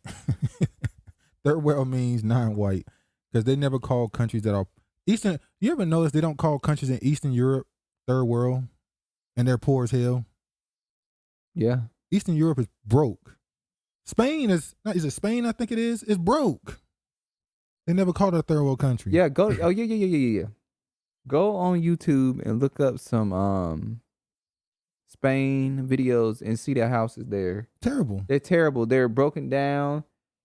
The economy they're falling apart. I said they ain't done shit since we left there. England, their economy is strong because they're connected to America.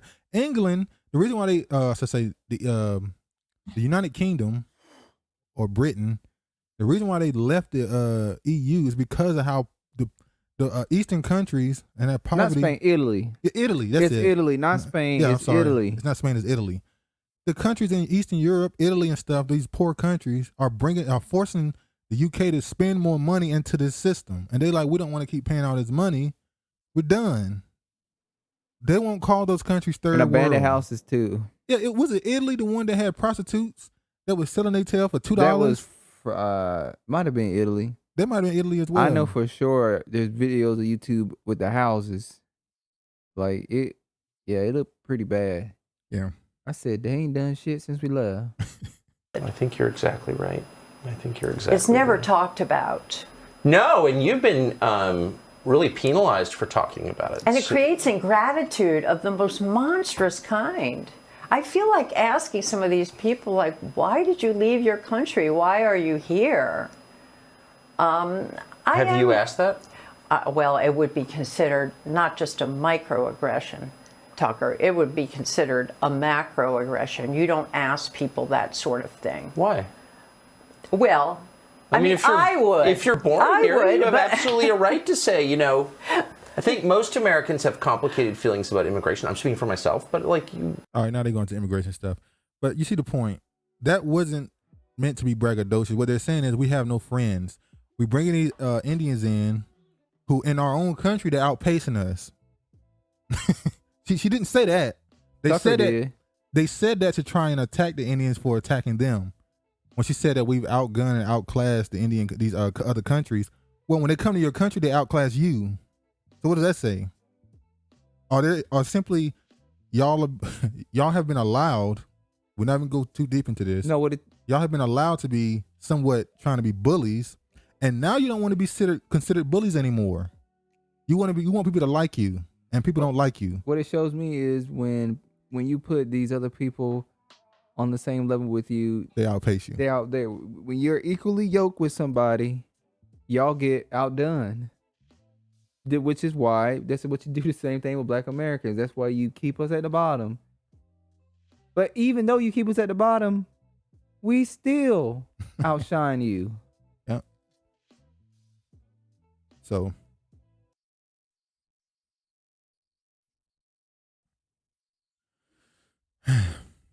California Reparations Panel convenes at Historic Church. Members of California's First and Nation Reparations Task Force convene in a historic African American church in San Francisco. San Francisco. So they had this meeting there where they talked about reparations. He had a church in San Francisco? Huh? He got a church in San Francisco? No, it's a historic church. A historic black church? Yeah, it's been there. In San Francisco? Yeah. Okay. So you see here it says members of California First Nation California Task Force convened a historic African American church in San Francisco on Wednesday, making their own history as they work to educate the public and develop a restitution proposal for the people harmed by the institution of slavery.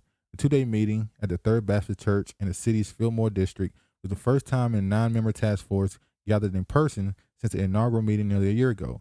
The meeting comes mere weeks after the group voted to limit restitution to descendants of enslaved black people. Morning attendance was light, but the emotions largely jubilant. About a dozen speakers lined up in a public comment, some thanking the task members for undergoing the critical work.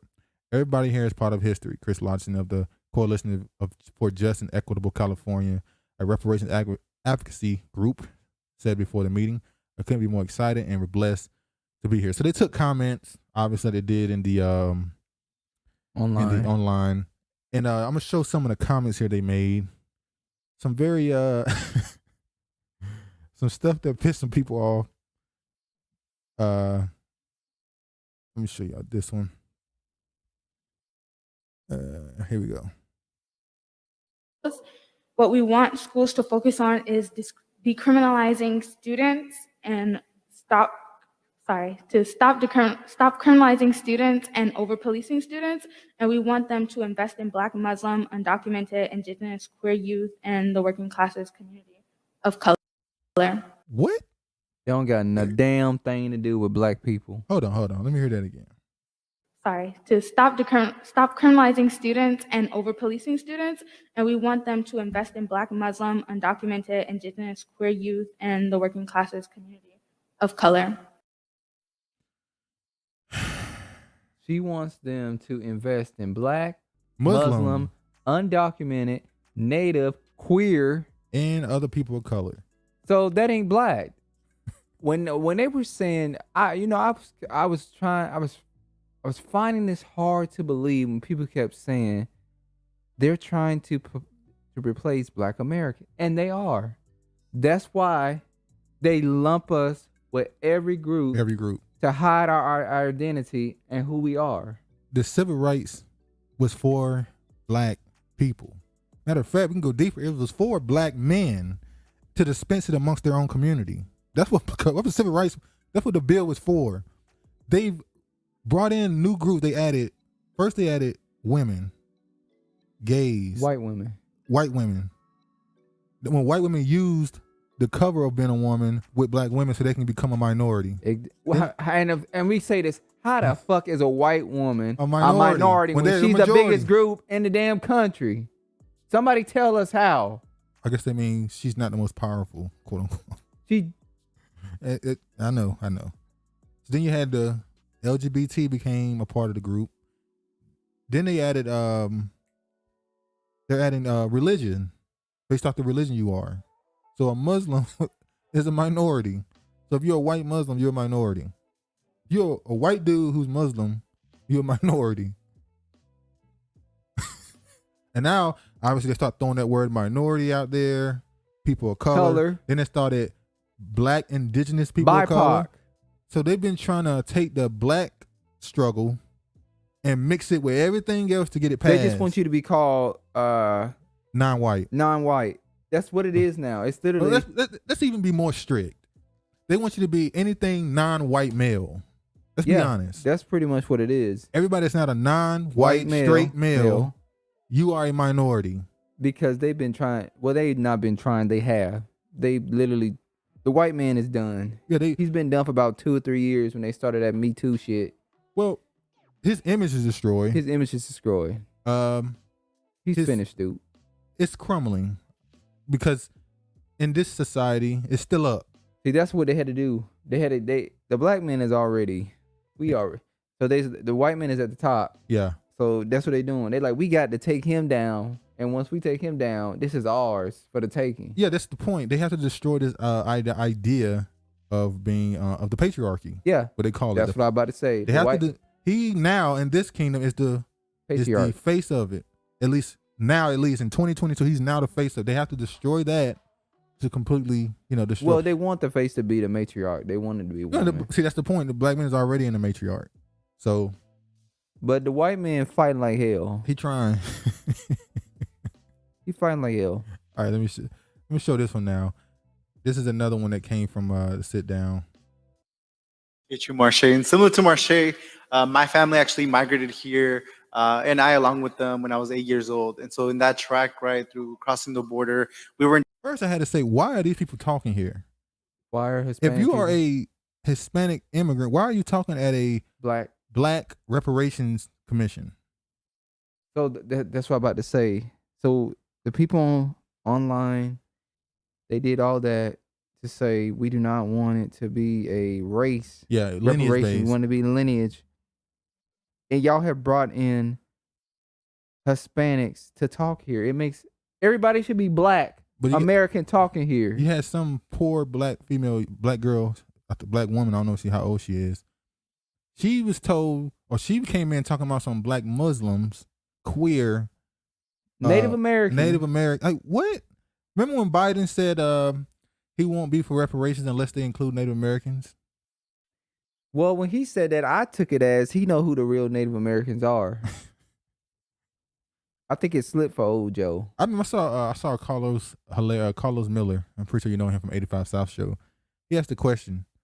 He said, "Camera's been around since 1816." He said, "We missing 49 years of slave pictures." And you go, I don't know. Did it just not show them, or is there more to it? Let me finish this. We were in detention 2 times at the San Isidro facility in San Diego. And ultimately, right, I think that largely shaped my experience here in the United States. And then in 2008, my brother was deported. And so I think that kind of shaped my experience to wanting to continue to support other young people like myself. And so I think one of the reasons why I partake in this work and I'm an active participant has been largely right to support other undocumented youth, black and brown youth who have experience and have been criminalized and ultimately have had loved ones be deported. And, also having family members experience being incarcerated and also, right, I think working at those intersections about how our criminal policies also impact people, especially when they don't have a citizenship status. Sir, I don't give a damn about you being deported and you being in detention centers. I don't care. They're supposed to be talking about school to prison pipeline. That's what they're supposed to be talking about. But, so is he comparing deportation to the school to prison pipeline? Yes, he is. He's saying being in detention centers. Yeah. And getting deported is like the school to prison pipeline. You came here. Didn't nobody tell your ass to come here? You came here. There's other countries in South America that you could have went to. This is what gets you mad with Negro. This is what gets you mad. That's why you say 2/3 gotta go. Because they're not gonna change. They're not gonna change. I'm sure another one here. AB 1604. AB 1604, which is a piece of legislation that our team has written language in, authored by our senior members for holding, that would for the first time ever in Section 2 create a category of data collection for Black folks who descend from U.S. slavery. We do not right now have anywhere in the state, in any city, where we can go and say, hey, tell me how many Black folks who descend from U.S. slavery are in your city, are in this state. And so AB 1604 would do that. This would be the first state in the country, I think, that actually has that language. So I'm encouraging the task force to support that. It's a shame that after 400 years, we don't have a name. After 400 years, we do not have a name. And that is a shame. We have been invisible as a people. It's also why we voted last month for lineage-based reparations eligibility was so important to us, because it actually finally said that y'all see us, that we are seen. So thank you, and have a great day. I agree. I made a point. Well, the Most High had to make you. He had to hide you. See, that's what I'm saying. This is why they don't understand. When I you talk had to be about hidden. reparations, I know it's not going to be. These people are not going to pass no law and give you no check. If they do, you got to get out the country. You got to go. All that affirmative action got to go. You can't stay here. So we not although that lynching bill that just passed, that's off the books. Yeah. So the reason why I talk about reparations is because it's a division that's necessary. Like I said earlier, they only give reparations to people who got some level of an army behind them. And when we talk about the Black community, Black men, you're not respected as a standing army. You're a potential army. That's why they do what they do to you, but you're not a standing army. They're not giving it to you till you make them. And we all know, if you read the good book, you know that's gonna happen. But he had to hide you. He needed you not to have an identity, to know who you were until now. Oh, this Negro. We gonna get right? into it.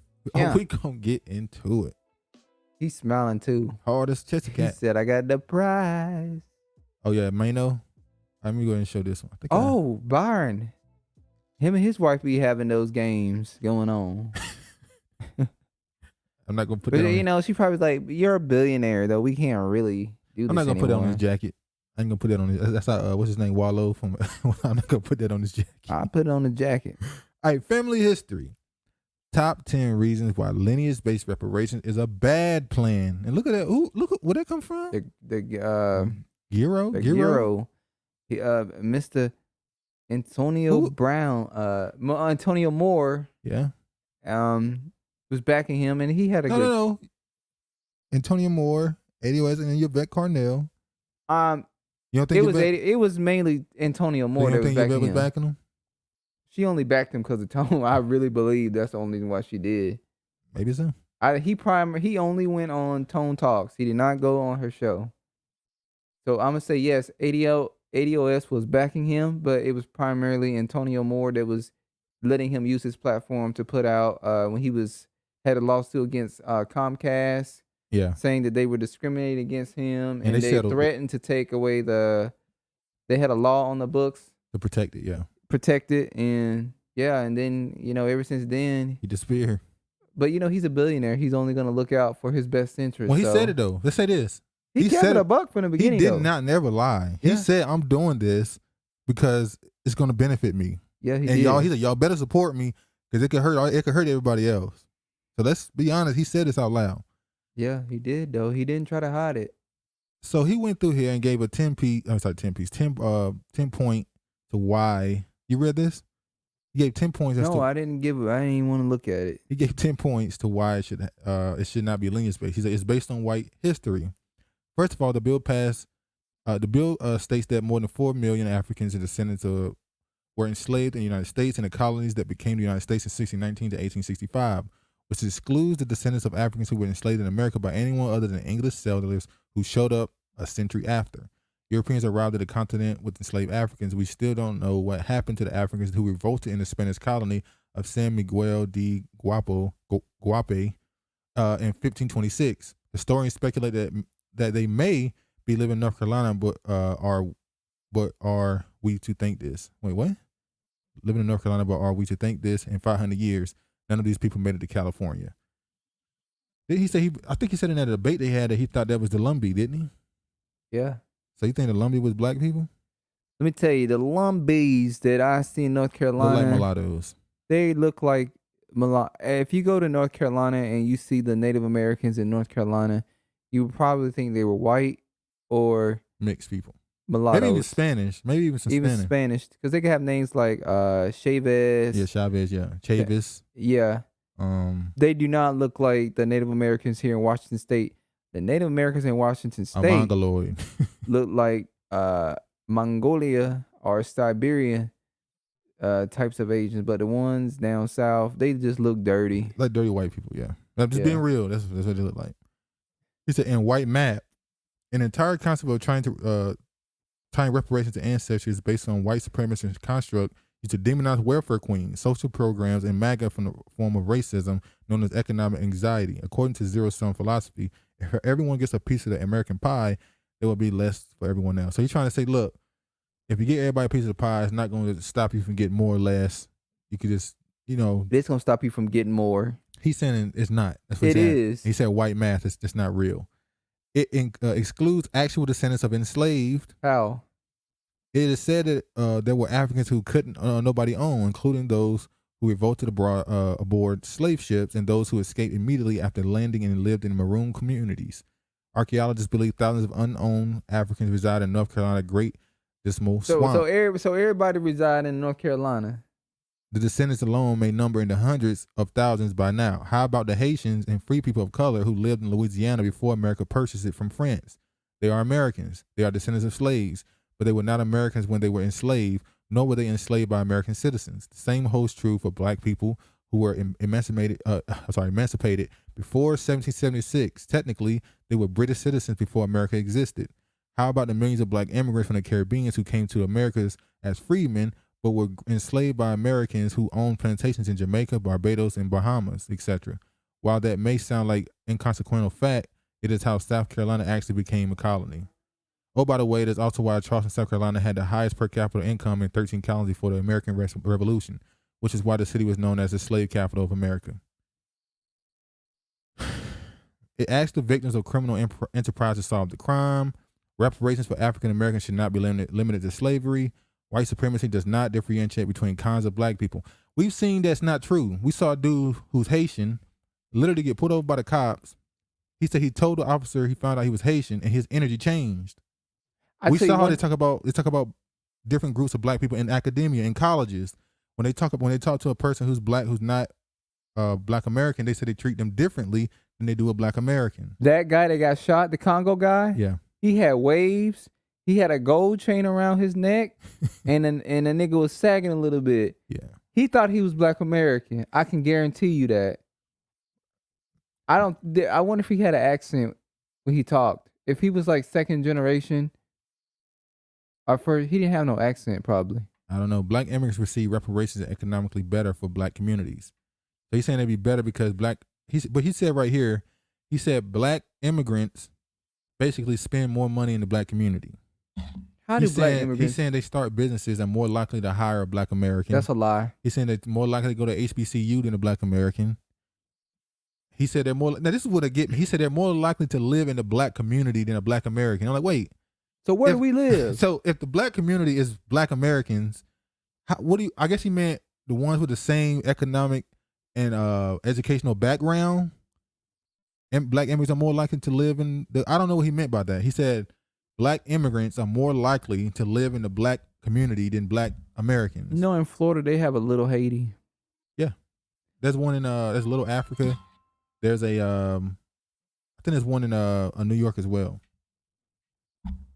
It absolves races by literally fitting the definition of race. It absolves races by literally fitting the definition of races. One of the justifications for the decisions is lineage-based reparations can circumvent the California law that forbids preferential treatment to individual group that is based on race, sex, color, ethnicity, or national origin. The committee's race-neutral solution thereby appeases the only demographic that supported the original I don't see color resolution, white people. Then he said there are better ways. He gave examples, generation-based reparations, one lump sum for everybody black, get reparations for people who were not enslaved, just pay everybody black, a reparations test. Then he said white people will get all the money by saying that all the institutions and all that were run by white people, so the money will end up back in their pocket. Unless you give everybody, all black people, reparations, that way they can build their own economic standing, basically. But we don't need it. That don't make no sense. Well, that's what he said. I want to show this video right quick because when Tariq Nasheed did that Twitter Spaces, and he used the term foundational Black American really got us stamped in. There's a lot of people that started saying that meant Native American, and they started actually using that to mock Tariq by saying, "You think you Indian? You think?" He said foundational Black American. We are indigenous to this land. They thought he was talking about the Mongoloids. I don't think not everybody think that way though. I think some people, let's say like Dane Calloway. Yeah. He don't think no Mongoloids. No. He think black. Yeah. And it's crazy because when Christopher Columbus described how the quote unquote Indians look, he didn't describe them as looking like Mongoloids. He said they were average height, dark skinned people. And they had short hair. And had athletic build, yeah. He described them as fucking niggas. He didn't describe them as Mongoloid. Yeah. Now, if he would have, we know if he was talking about Mexicans, he would have said short, women shaped like squares, refrigerators. They're like a refrigerator. I don't understand. These people are tiny. These people are small. Yeah. And we have niggas out here saying they're the same as us. I don't understand. I had to slip that in when I heard it. You reached right out there, didn't you? Got their ass. They had to catch a stray. Oh, man. I'm just trying to understand. Let's go ahead and play this. Out and then take over their buildings. New York was already there for thousands of years. San Francisco was there for thousands of years. Los Angeles was there for thousands of years. Did you notice that the mayor, you see the flag behind the mayor? What was it? Was that New York's flag? Yeah. You know they have a pilgrim and a Native American on their flag. Yeah, because it was sold. Native Americans sold New York. And you know that a lot of the blacks in New York say they are Native Americans. Yeah. The Old Dirty Bastard. A lot of the Wu-Tang Clan said they were Native. Yeah. New York. And when they talk about Native, they're not talking about Mongoloid. Black people. New York, Chicago, Ohio, and that area, they said they're Native. A lot of black people there tell you they're Native. Virginia, a lot of black people. New Jersey, a lot of black, quote unquote, black Native American communities there. In North Carolina, they call it the Blackfoot Indians. Yeah, and in North Carolina and South Carolina, there's some quote unquote black natives there as well. I'm a Blackfoot. Nigga, like, yeah, your foot black. That's years. They were built by the indigenous people who were black and Indians as well. Whoa. The black people, they are. I remember. I'm sorry, I keep pausing. I remember seeing a clip. I can't remember if it was a president who said that he called black people indigenous. I can't remember who. It wasn't Trump. It was a president or some type of congressman or senator that said that black people are indigenous. I can't remember who it was. And he had to literally go back and change the word. Literally, he went back and said, "I made an accident," and called him indigenous. He changed it. Oh, I know who you're talking about.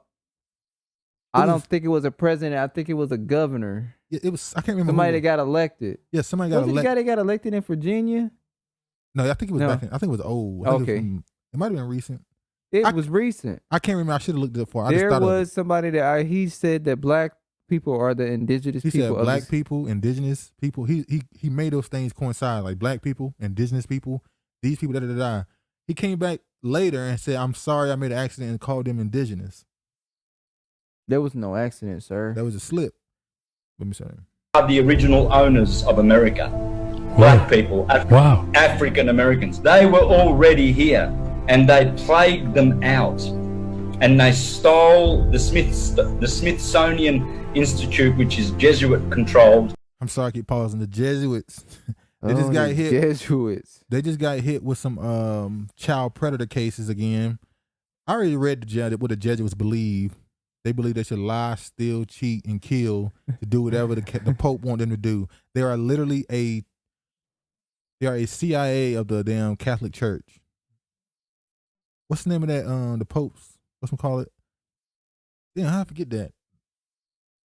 The home for Catholicism. The Roman Church. What's it called? Catholic Church, I guess. I forgot the name they got it for. Whatever. That's who the Jesuits work for. So they definitely would do some shit like this. Stole their knowledge, stole their history, and now we're just left wondering who we are, where we come from, where we're going. We don't know anything. They just get us out, and then. So I just want to show that because that's becoming even a bigger topic, the Native American thing. So you got the people that's saying we are black. You got people saying we are Native American, and you got the people saying we're the Moors, or we was in Europe and Russia for 1,000 years. And it's like, why are y'all debating this? We're all three. All three. All right, let me show y'all this. There were rooms that were debating things. I'm going to play a clip from this one right here. This is the lineage versus race debate that the guy who's running for, I think he's running for Congress, if I'm not mistaken. Yeah, he should win and get fucking Jim Clyburn ass out of there, but we know that ain't going to happen. In South Carolina. And both of these dudes who are debating apparently are Gula Geechee. Yeah, Gula Geechee. Same thing as Mr. Kwame Brown. I'm Gula, man. I'm Geechee. We already knew who we were. Oh, yeah. He said, when he said, I ain't no African. I'm Gula Geechee. I'm Geechee. Yeah. The day of the Geechee. So, Michael, in your 10-point critique about lineage-based reparations, you say it is based on white history, it is white math, it is racist. Can you clarify for us that charge, and then we'll allow Marcel an opportunity to respond? Yeah, sure. So I think the answer to what I was talking about is that the people who would love to limit what they did, we just did slavery and then we ended it, is white people, right? And not all the stuff that they did afterwards, right? Not the GI Bill, right? Because all of the Black people who fought in the First World War and the Second World War, who wasn't afforded the GI Bill that was promised to them, right? That was legally promised to them, they would be excluded, right? If they are not a descendant of slaves. And again, that's an important point, because one of the ways that you could speed up or even get American citizenship if you were an immigrant was to fight for this country. And Black people fought disproportionately in World War I and World War II, and Black immigrants fought more disproportionately in World War I and World War II than white immigrants and Asian immigrants.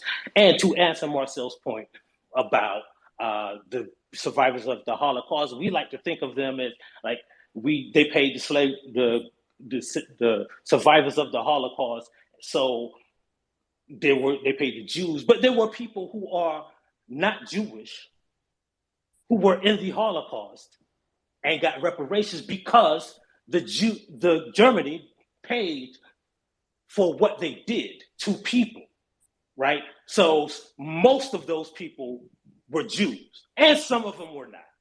If you're talking about the internment camps, most of the people interned in the internment camps were Japanese Americans, but there were some Chinese Americans. There were some Asian Americans from other companies that were in those internment camps who got reparations because America paid for what it did. Now, when you're talking about Black people or the descendants of slaves, again, no one argues that you could get off the plane in 1992 and you should get reparations. But what America did to Black people in America, and we agree that the vast majority of those people were the descendants of slaves, but it was not limited.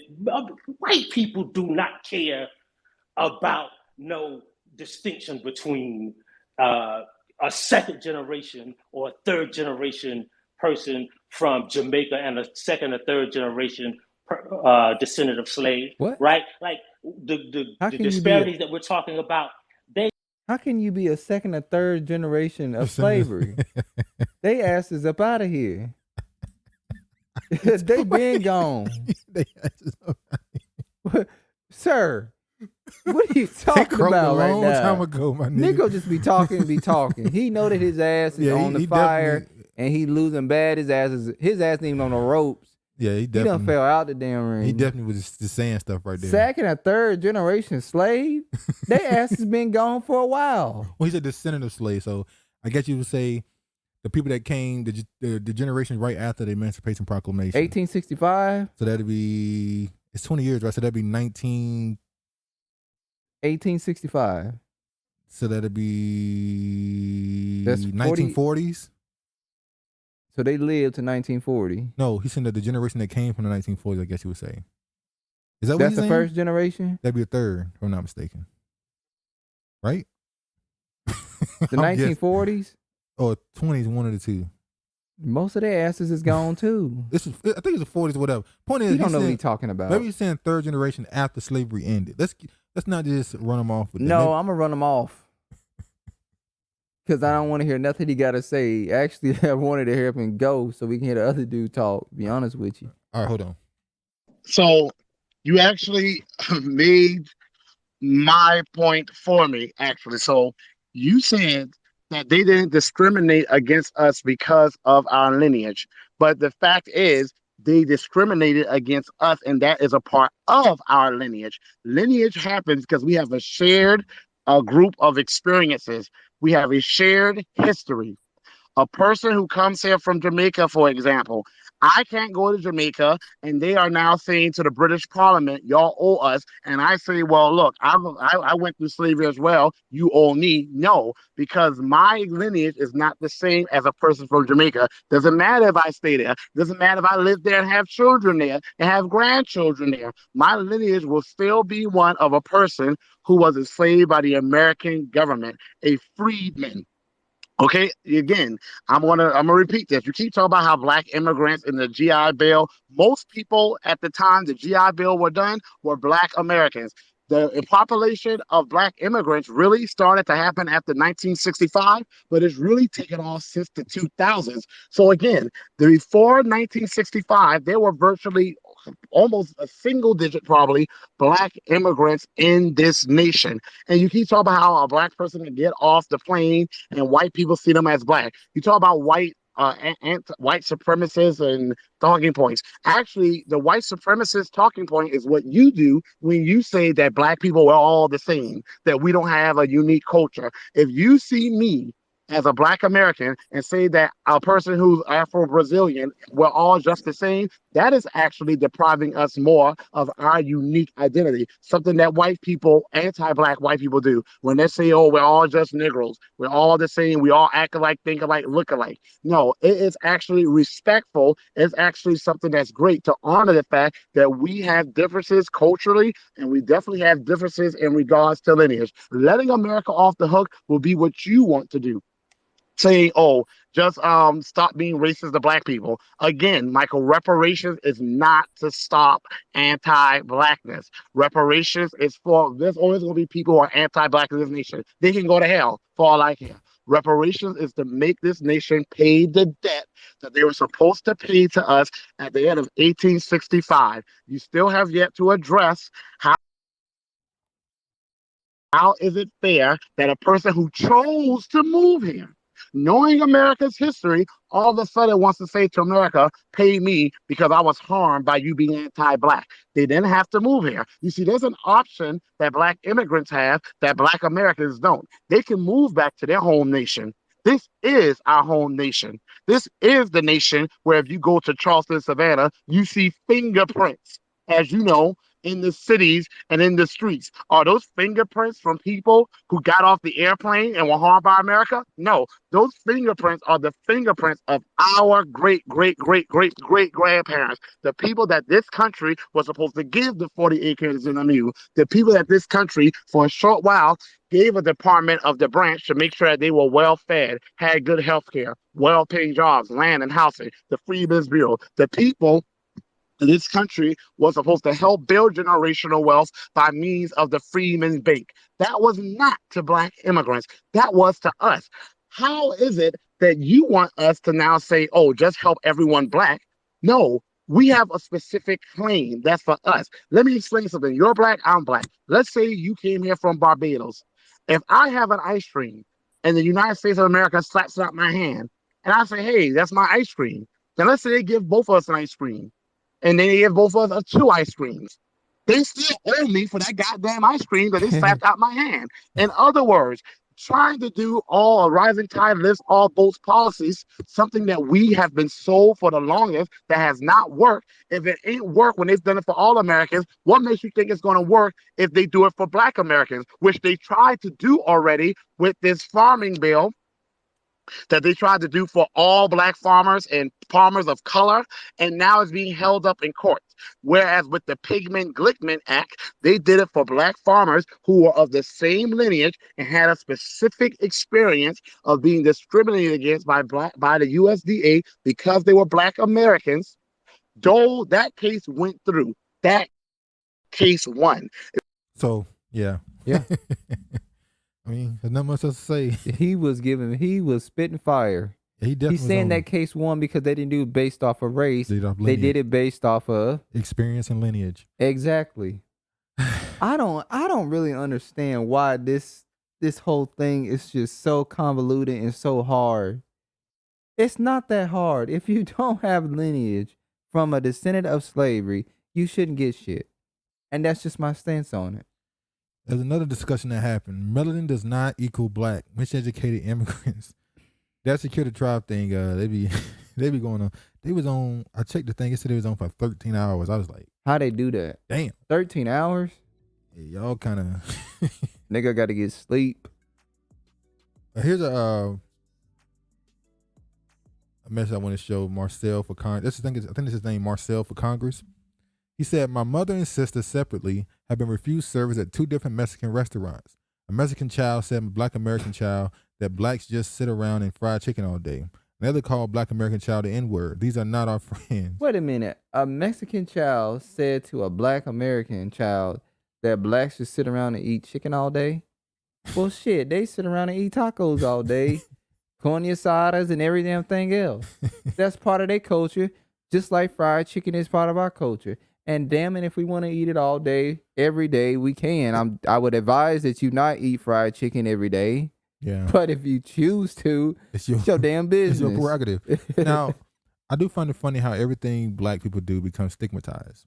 For instance, chicken is a negative. Watermelon is a negative. But you can eat tacos and that's cool. Yvette made a perfect analysis in one of her videos. She said Italians eat pastas. That's some of the fattening food. Greasiest food. Pizza, pastas. And it all tastes the same. And it's glorified. Yeah. Hell, I'm speaking for Black people personally. We can't eat rice like that. Asian people be fried rice and noodles. They have an unhealthy diet too. But for some reason, soul food. Oh my God, it's slave food. Slave food. I mean, chitlins. I would tell you, don't eat that shit. Don't eat that mess, man. Don't eat no damn pig intestines. Don't eat no pig feet. Don't eat no hog maws.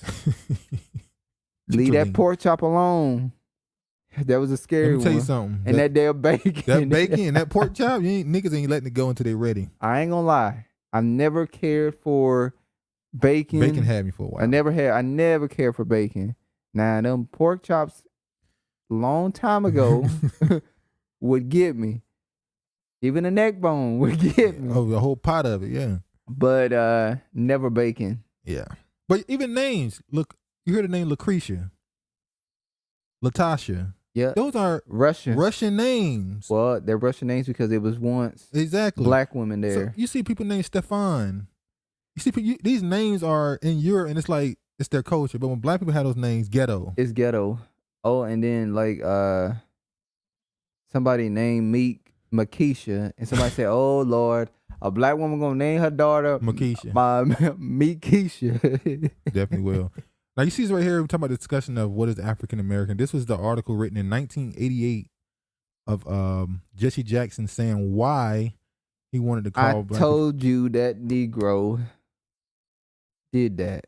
He said a group of black leaders, including the Reverend Jesse Jackson, says members of their race would prefer to be called African American rather than blacks. Who voted for this? Just as we were called colored, but we were not that, and then Negro, but not that. That's the one we should have kept. That's the one you should have kept. And we're gonna get to that word Negro in a minute. To be called black is just as baseless, Jackson said in the news conference Monday at the meeting of the black leaders.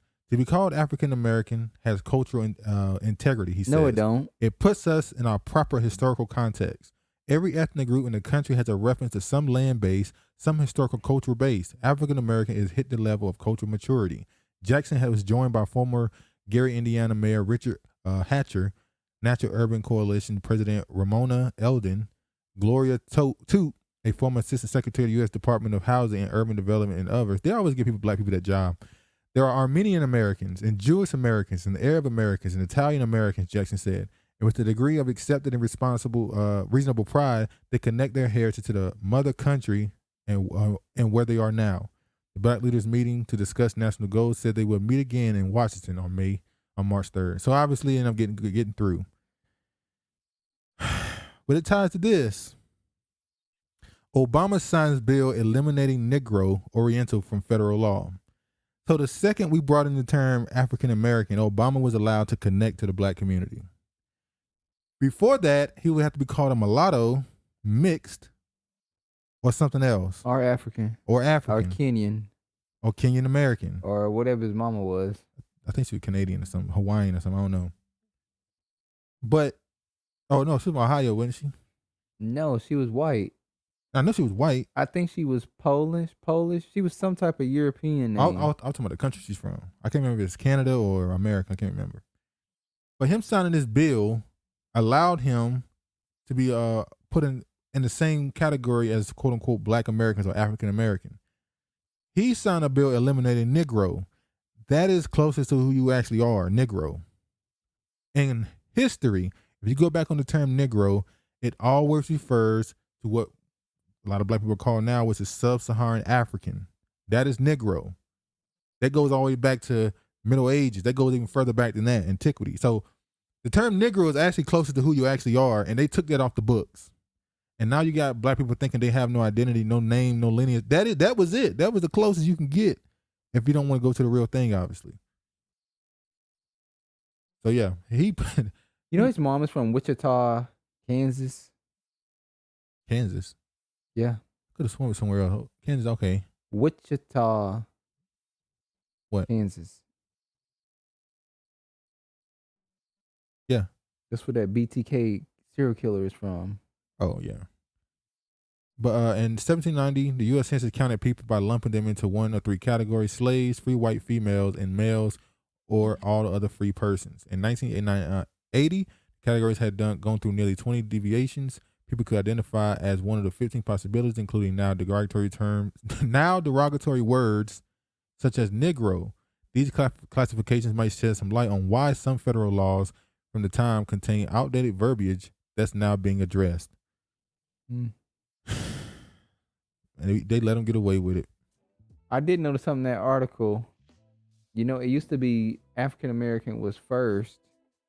Now it's they put all the Asian categories. Oh, yeah. And then African American, Hispanic, and now that's how it follows. Yeah. So that lets you know.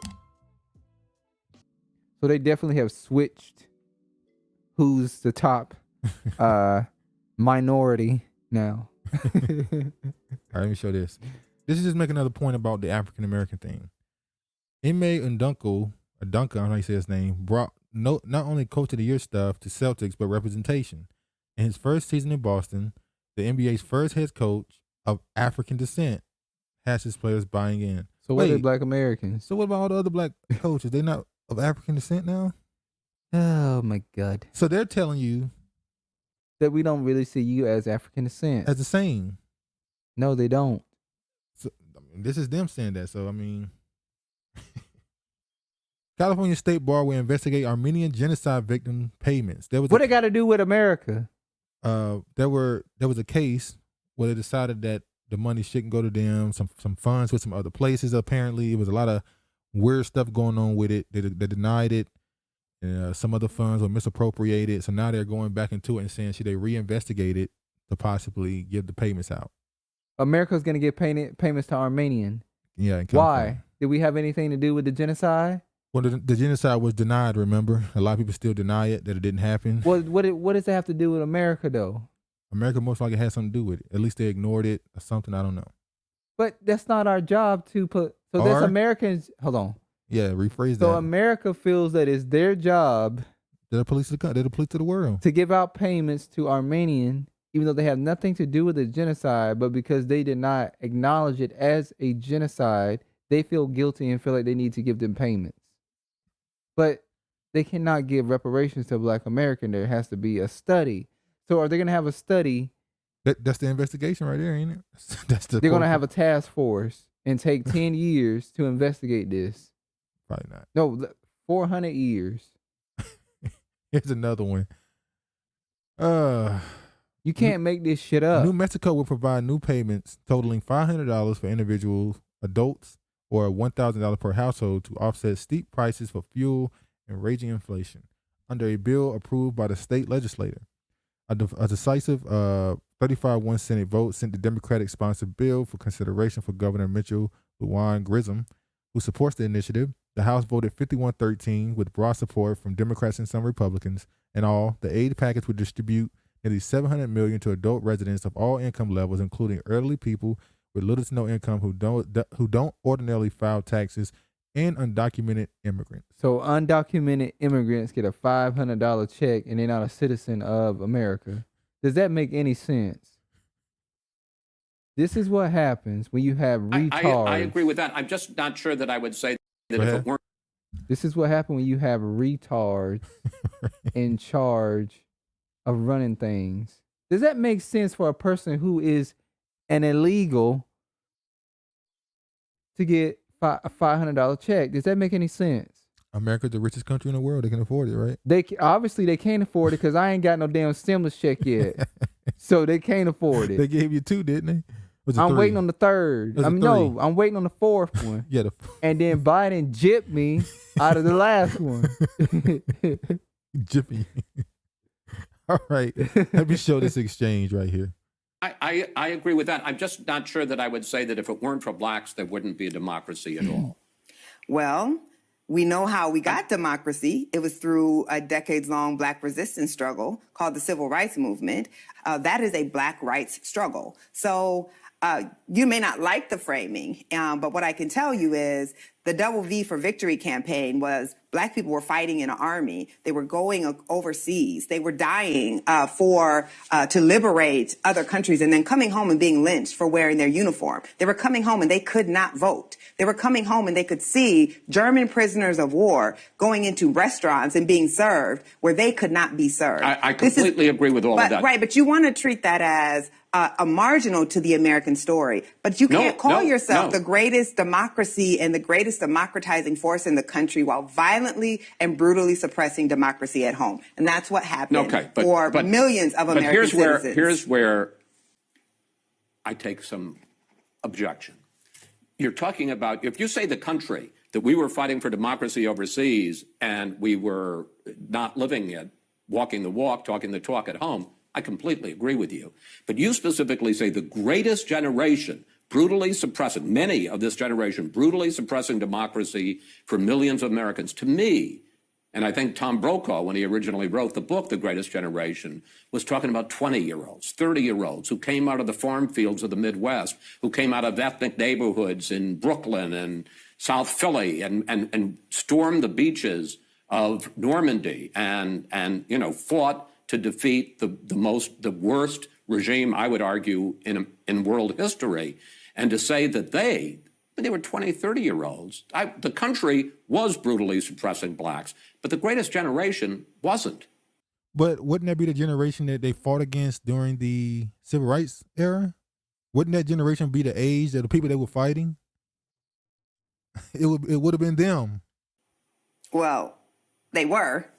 I mean, they weren't. You're telling me that a kid coming off a farm in Indiana or a kid who came from Brooklyn was suppressing so Indiana black had people? the largest population of the Klan in the United States. The Klan was I understand, but that wasn't the 20-year-old kid who You don't think risked his 20-year-olds were in the Klan? That's kind of crazy that you don't think 20-year-olds were in the Klan. And I don't like Nicole Hannah-Jones. She a fucking white woman. Her daddy is a Jew. But, I mean, sir, 20-year-olds were part of the KKK. We know that they used to bring their 5-year-olds to damn picnics to watch people be hung. That was literally a party for them. And they had their kids there. And you don't think a 20-year-old was part of the KKK? You can't make this shit up. They know they losing, boy, and they fighting like hell to not make themselves look as horrible as they are. And who's looking horrible? Joe Biden, I say this every video. The man, he looked terrible. U.S. gives Ukraine $800 million more in military aid. Still no forced stimulus check. Adds heavy weaponry. So he gave him helicopters. Man, listen, United States has so much money that we have given Ukraine check after check after check. We have so much money that when Biden decided to leave the Middle East, he left all that weaponry there, which he could have gave to the Ukraine, by the way. He just left it there. And the money. And stacks of crates of money. Crates of money. Just stacks of military weapons. That was the payment to the CIA agents that was part of that Al-Qaeda. Just think of all that stuff they left behind that they could have just gave to the Ukraine. Or should they even be giving shit to Ukraine? They should be giving shit to them. Big Israel. They shouldn't be giving shit to Big Israel. We could have did a whole episode on that. Israel is really trying to replace Ukraine. That's why they're using this war to kick those. They Russia, they literally. Hold on. Pause. I'm probably going to edit that one out. I get it, but you got. Damn it! I'm going to have to get that one up out of here. But we ain't letting it go. Let it ride. Let the shit ride. I might just bleep it out. Yeah. Bleep it out. Don't let the emotions stay, please. Okay. Russia invades Ukraine. 6 million people ends up leaving Ukraine, making space for another group that wants to go into Kiev as the new capital. So Moscow, in some cultures in Russia and Eastern or some places in Europe, Moscow is seen as the third Rome. Kiev is seen as the new Jerusalem. That's in southern Eastern Ukraine. It is alleged as a billionaire who got a campaign. He already got settlements in Ukraine. He's trying to convince Israelis to move to Ukraine because they feel like Israel is a failed state. It can't go no further. It's done. They want to bring in big Israel. They want to give West Ukraine over to Poland. And if you look at the demographics, all the people, Russia has now went to the West. They're still in the East of Ukraine. So all the people that left Ukraine left the East and went to Poland. So if he give West Ukraine to Poland, those Ukrainians that left the East can just move to the west part of Ukraine. What they have been doing is they started this war so the Ukrainians would leave so they could start ushering the Jews from Israel to go to Ukraine because they're trying to get the hell out of Israel because they know that judgment is coming to that land and they're trying to get the hell out of there. Get the hell out of there. Now, and you guys should be like, yeah, let's think about this. That's the one person who has not picked a side. They never pick sides. They on the winner side. That's whose side they on. All of the Russian Jews are going where? Israel. All the Russian, what they call them, billionaires, they're leaving Russia and going to Israel to get away from the sanctions. Yeah, the Ukraine president literally said that either Ukraine is going to become the big Israel. The big Israel. They're going to have a bigger security state. They said they're gonna take all the technologies from all the Russians and American Jews, and they're gonna bring it to Ukraine. They're gonna become a superpower. They said that Europe is gonna become basically a byproduct of Ukraine. Ukraine's gonna be the top dog in Europe. That's what they're saying. But yeah, we could have done a whole show on that. But yeah, Biden approval ratings dropped to 33%. 30. They're that number 33 again. Yeah, there you go. He went through prominent and number. It's funny because they kept focusing on just white people in the polls, but at the end they talk about this right here. It's so disappointing. Disapproval of president cuts across gender and racial lines, with 63% of white men and 56% of white women saying they don't like the job Biden is doing. Biden is also underwater among both white adults, 59-31 of disapproval, and Hispanic adults. Young adults and older adults are particularly displeased with Biden, according to the poll, with the same percentage of respondents ages 18 to 34 and 50 to 64 expressing disapproval, 58%. There are three main demographics that look on the president favorably. Black Americans approve of Biden by more than 2-1, 63 to 25. So only 25% of black people polled disapprove of Biden. 63% still approve of him. What more did he got? God damn. That Democratic Party got a hold on them like a good glue to lace front. Though that number is down from 78% of blacks who said they approve of Biden in April 2021. More than half of white adults with four-year college degree still like what Biden's doing. However, 2/3 of whites with a college degree don't approve of Biden, while just 20% of the demographics say that they do. Biden also barely comes out ahead among those 65 and older. How niggas still at 63? Like, okay, you was at 78 and came down to 63. Okay. But how you still the highest? He's still above water. That's the problem. His ass should be drowning in the black community. He should be at 0%. It should be no Negroes that. It's like you hear them say Biden, they should be like, fuck him when they see him. You notice that when they show speeches of Biden when he's in public, they make sure to put black people behind him. They still got you playing that's the cheerleaders. Yeah, they still got you in the damn peanut gallery. They still got you playing as the cheerleaders, the background dancers, the backbone.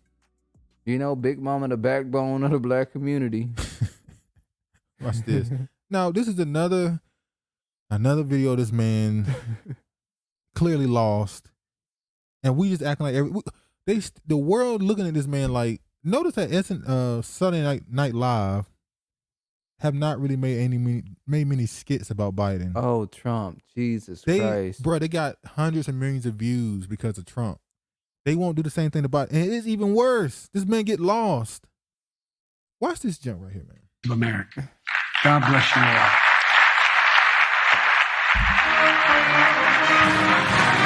Who the hell hand he shaking?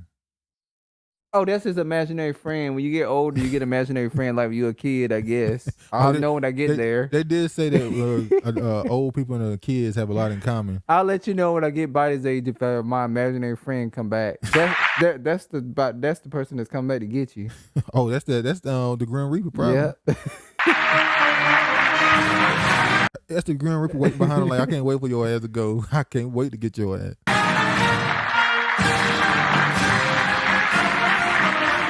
Look how that's one of them slaves from the plantation that's gonna take his ass back.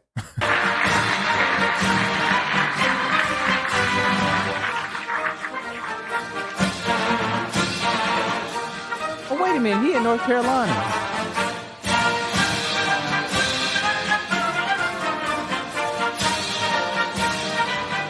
Of America. This dude was lost. He was at AT, North Carolina. Okay. I remember we used to call and those Negroes was clapping for him? You know how it is, man. Wow. It's not the same North Carolina I knew. Actually, yeah.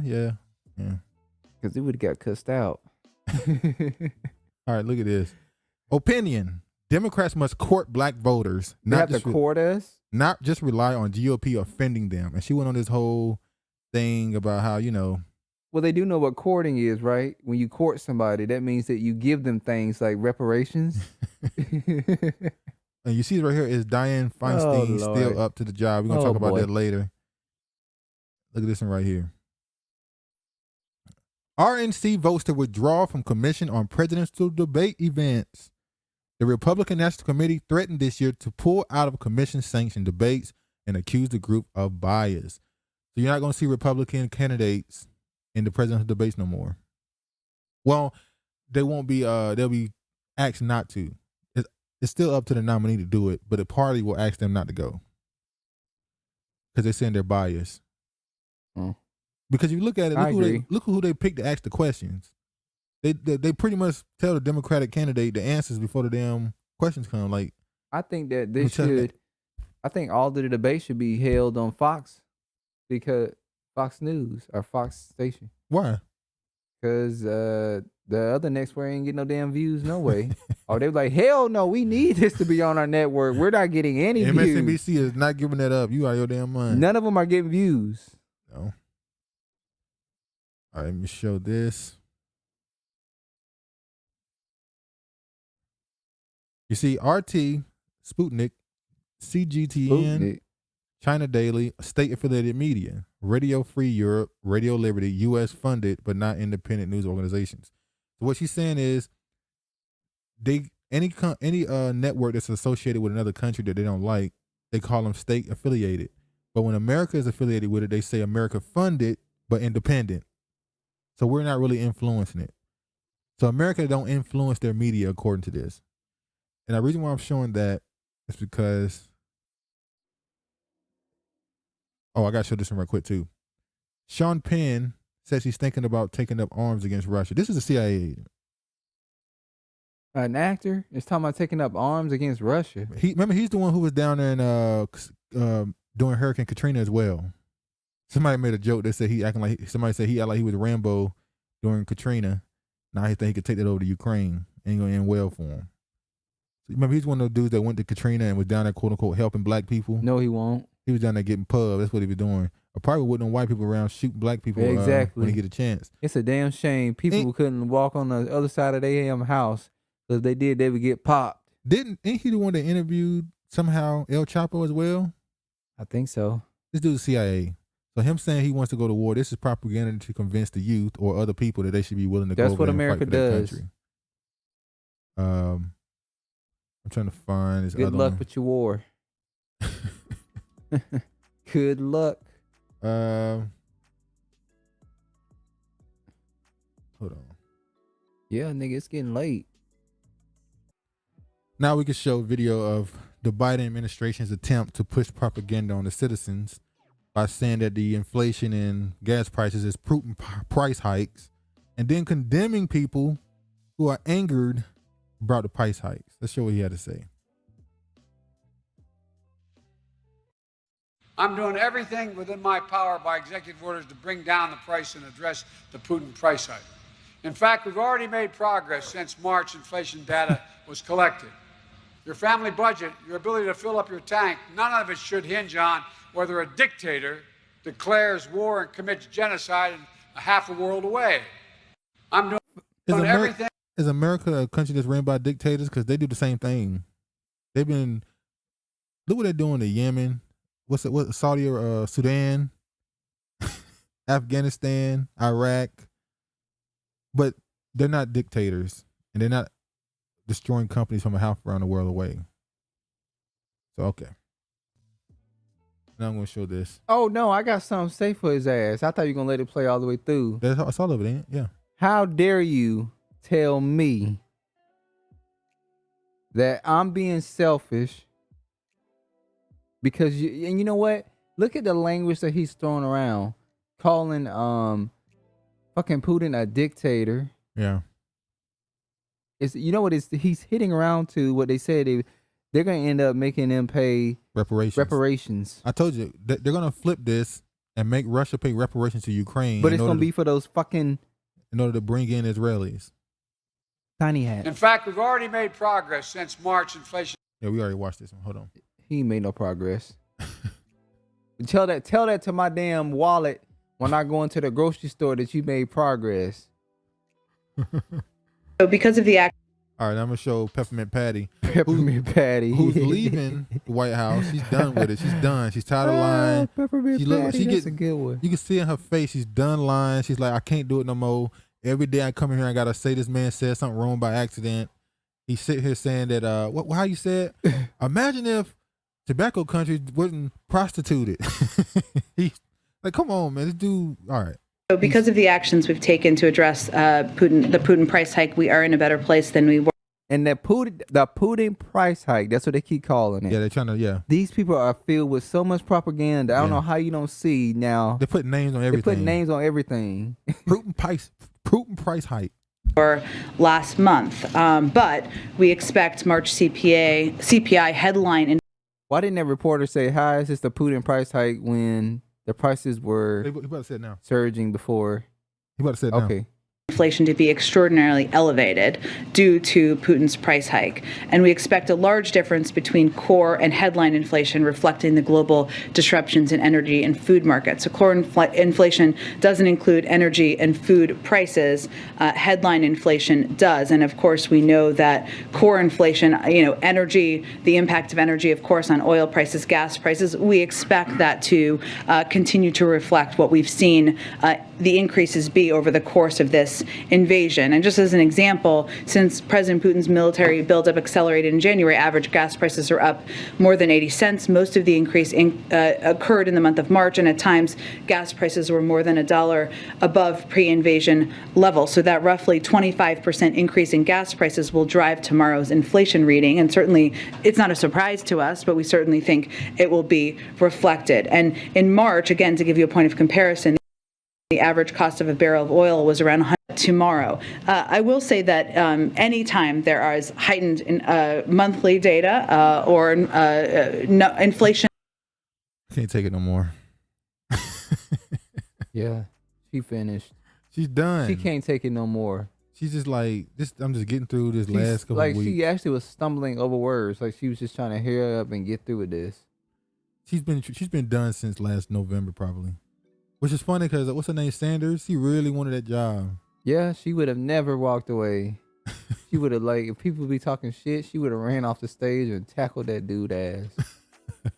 Let me show what it said about a poll about what the Americans believe is the real proof of real reason for the price hikes, as they call them. President Biden is trying to label this Putin's price hike. But most Americans, according to an NBC News poll, are not buying that. Only 6% blame Putin. Most believe President Biden's policies are very much to blame. This is NBC. They've turned on Biden. Because the views are so damn low, they got to start talking shit about him. They have completely turned on him at this point. And this is and it led to this right here. This is why they're done. When you bringing in fewer than 10,000 daily users, early days. CNN struggles to lure viewers to its early days, drawing fewer than 10,000 daily users. There's YouTube channels that do better than that. Dude, there's several. Yeah, several hundreds, thousands of YouTube channels that do better than that. You are nationally syndicated and you network. Can't even pull in 500,000. Well, this is on their CNN Plus, so this is on their streaming service. Oh, okay. So their content and their people don't trust them enough to desire to go and watch their streaming. Well, service. That's what happens when you were telling lies for 4 years. Fewer than 10,000 people are using CNN Plus on a daily basis 2 weeks into its existence, according to people familiar with the matter. The people spoke with CNBC on the condition of anonymity in order to discuss non-public data. CNN Plus launched on March 29th. The subscription news service, which charged $5.99 a month or $60 annually, only became available on Roku on Monday and still isn't available on Android TV. Still, the paltry audience cast doubt on the future and application following the recent completed combination of Discovery and Warner Media into Warner Bros. Discovery. Man, you might as well turn that shit off. To put that number into perspective, CNN's cable network suffered a sharp decline in viewership last year, but still rank up an average of 700,000 total viewers a day. That's still not good. Yeah. A day? That should be like per episode. You mean per episode? You mean per show? Per segment. Yeah. You used to be able to get a couple million off that. You know, Elon Musk is trying to buy Twitter. He offered him $43 billion, but BlackRock and Vanguard and Saudi Arabia and a lot of Wall Streeters don't want him to buy it. So they did something. They diluted they're trying to dilute the shares so that he can't purchase it. And you got the right wingers who want Elon Musk to buy it for quote unquote free speech. But you got the left wingers who are rooting for BlackRock and Vanguard and all these corporations to keep control of Twitter. Everything is flipped. I saw Marjorie Taylor Greene tell people that joining the military is a waste of their life. This is a right winger telling people not to join the army. But you got the left wing telling people to join the military and go help Ukraine. They actually calling for more war. Twitter is a shit show for employees since Elon Musk took major stake, report. Apparently, they said they had, the day he bought the stake, he bought 9% of the company or shares. And they said they had to give the people a break. They had to give them a day off so they can, the trauma they might have dealt with from him buying the company. Are you serious? Yes. And then I think it was Vanguard or BlackRock won. They went and purchased more of the stock to get 15% so they can be the majority. Now he's offering $43 billion to just buy it.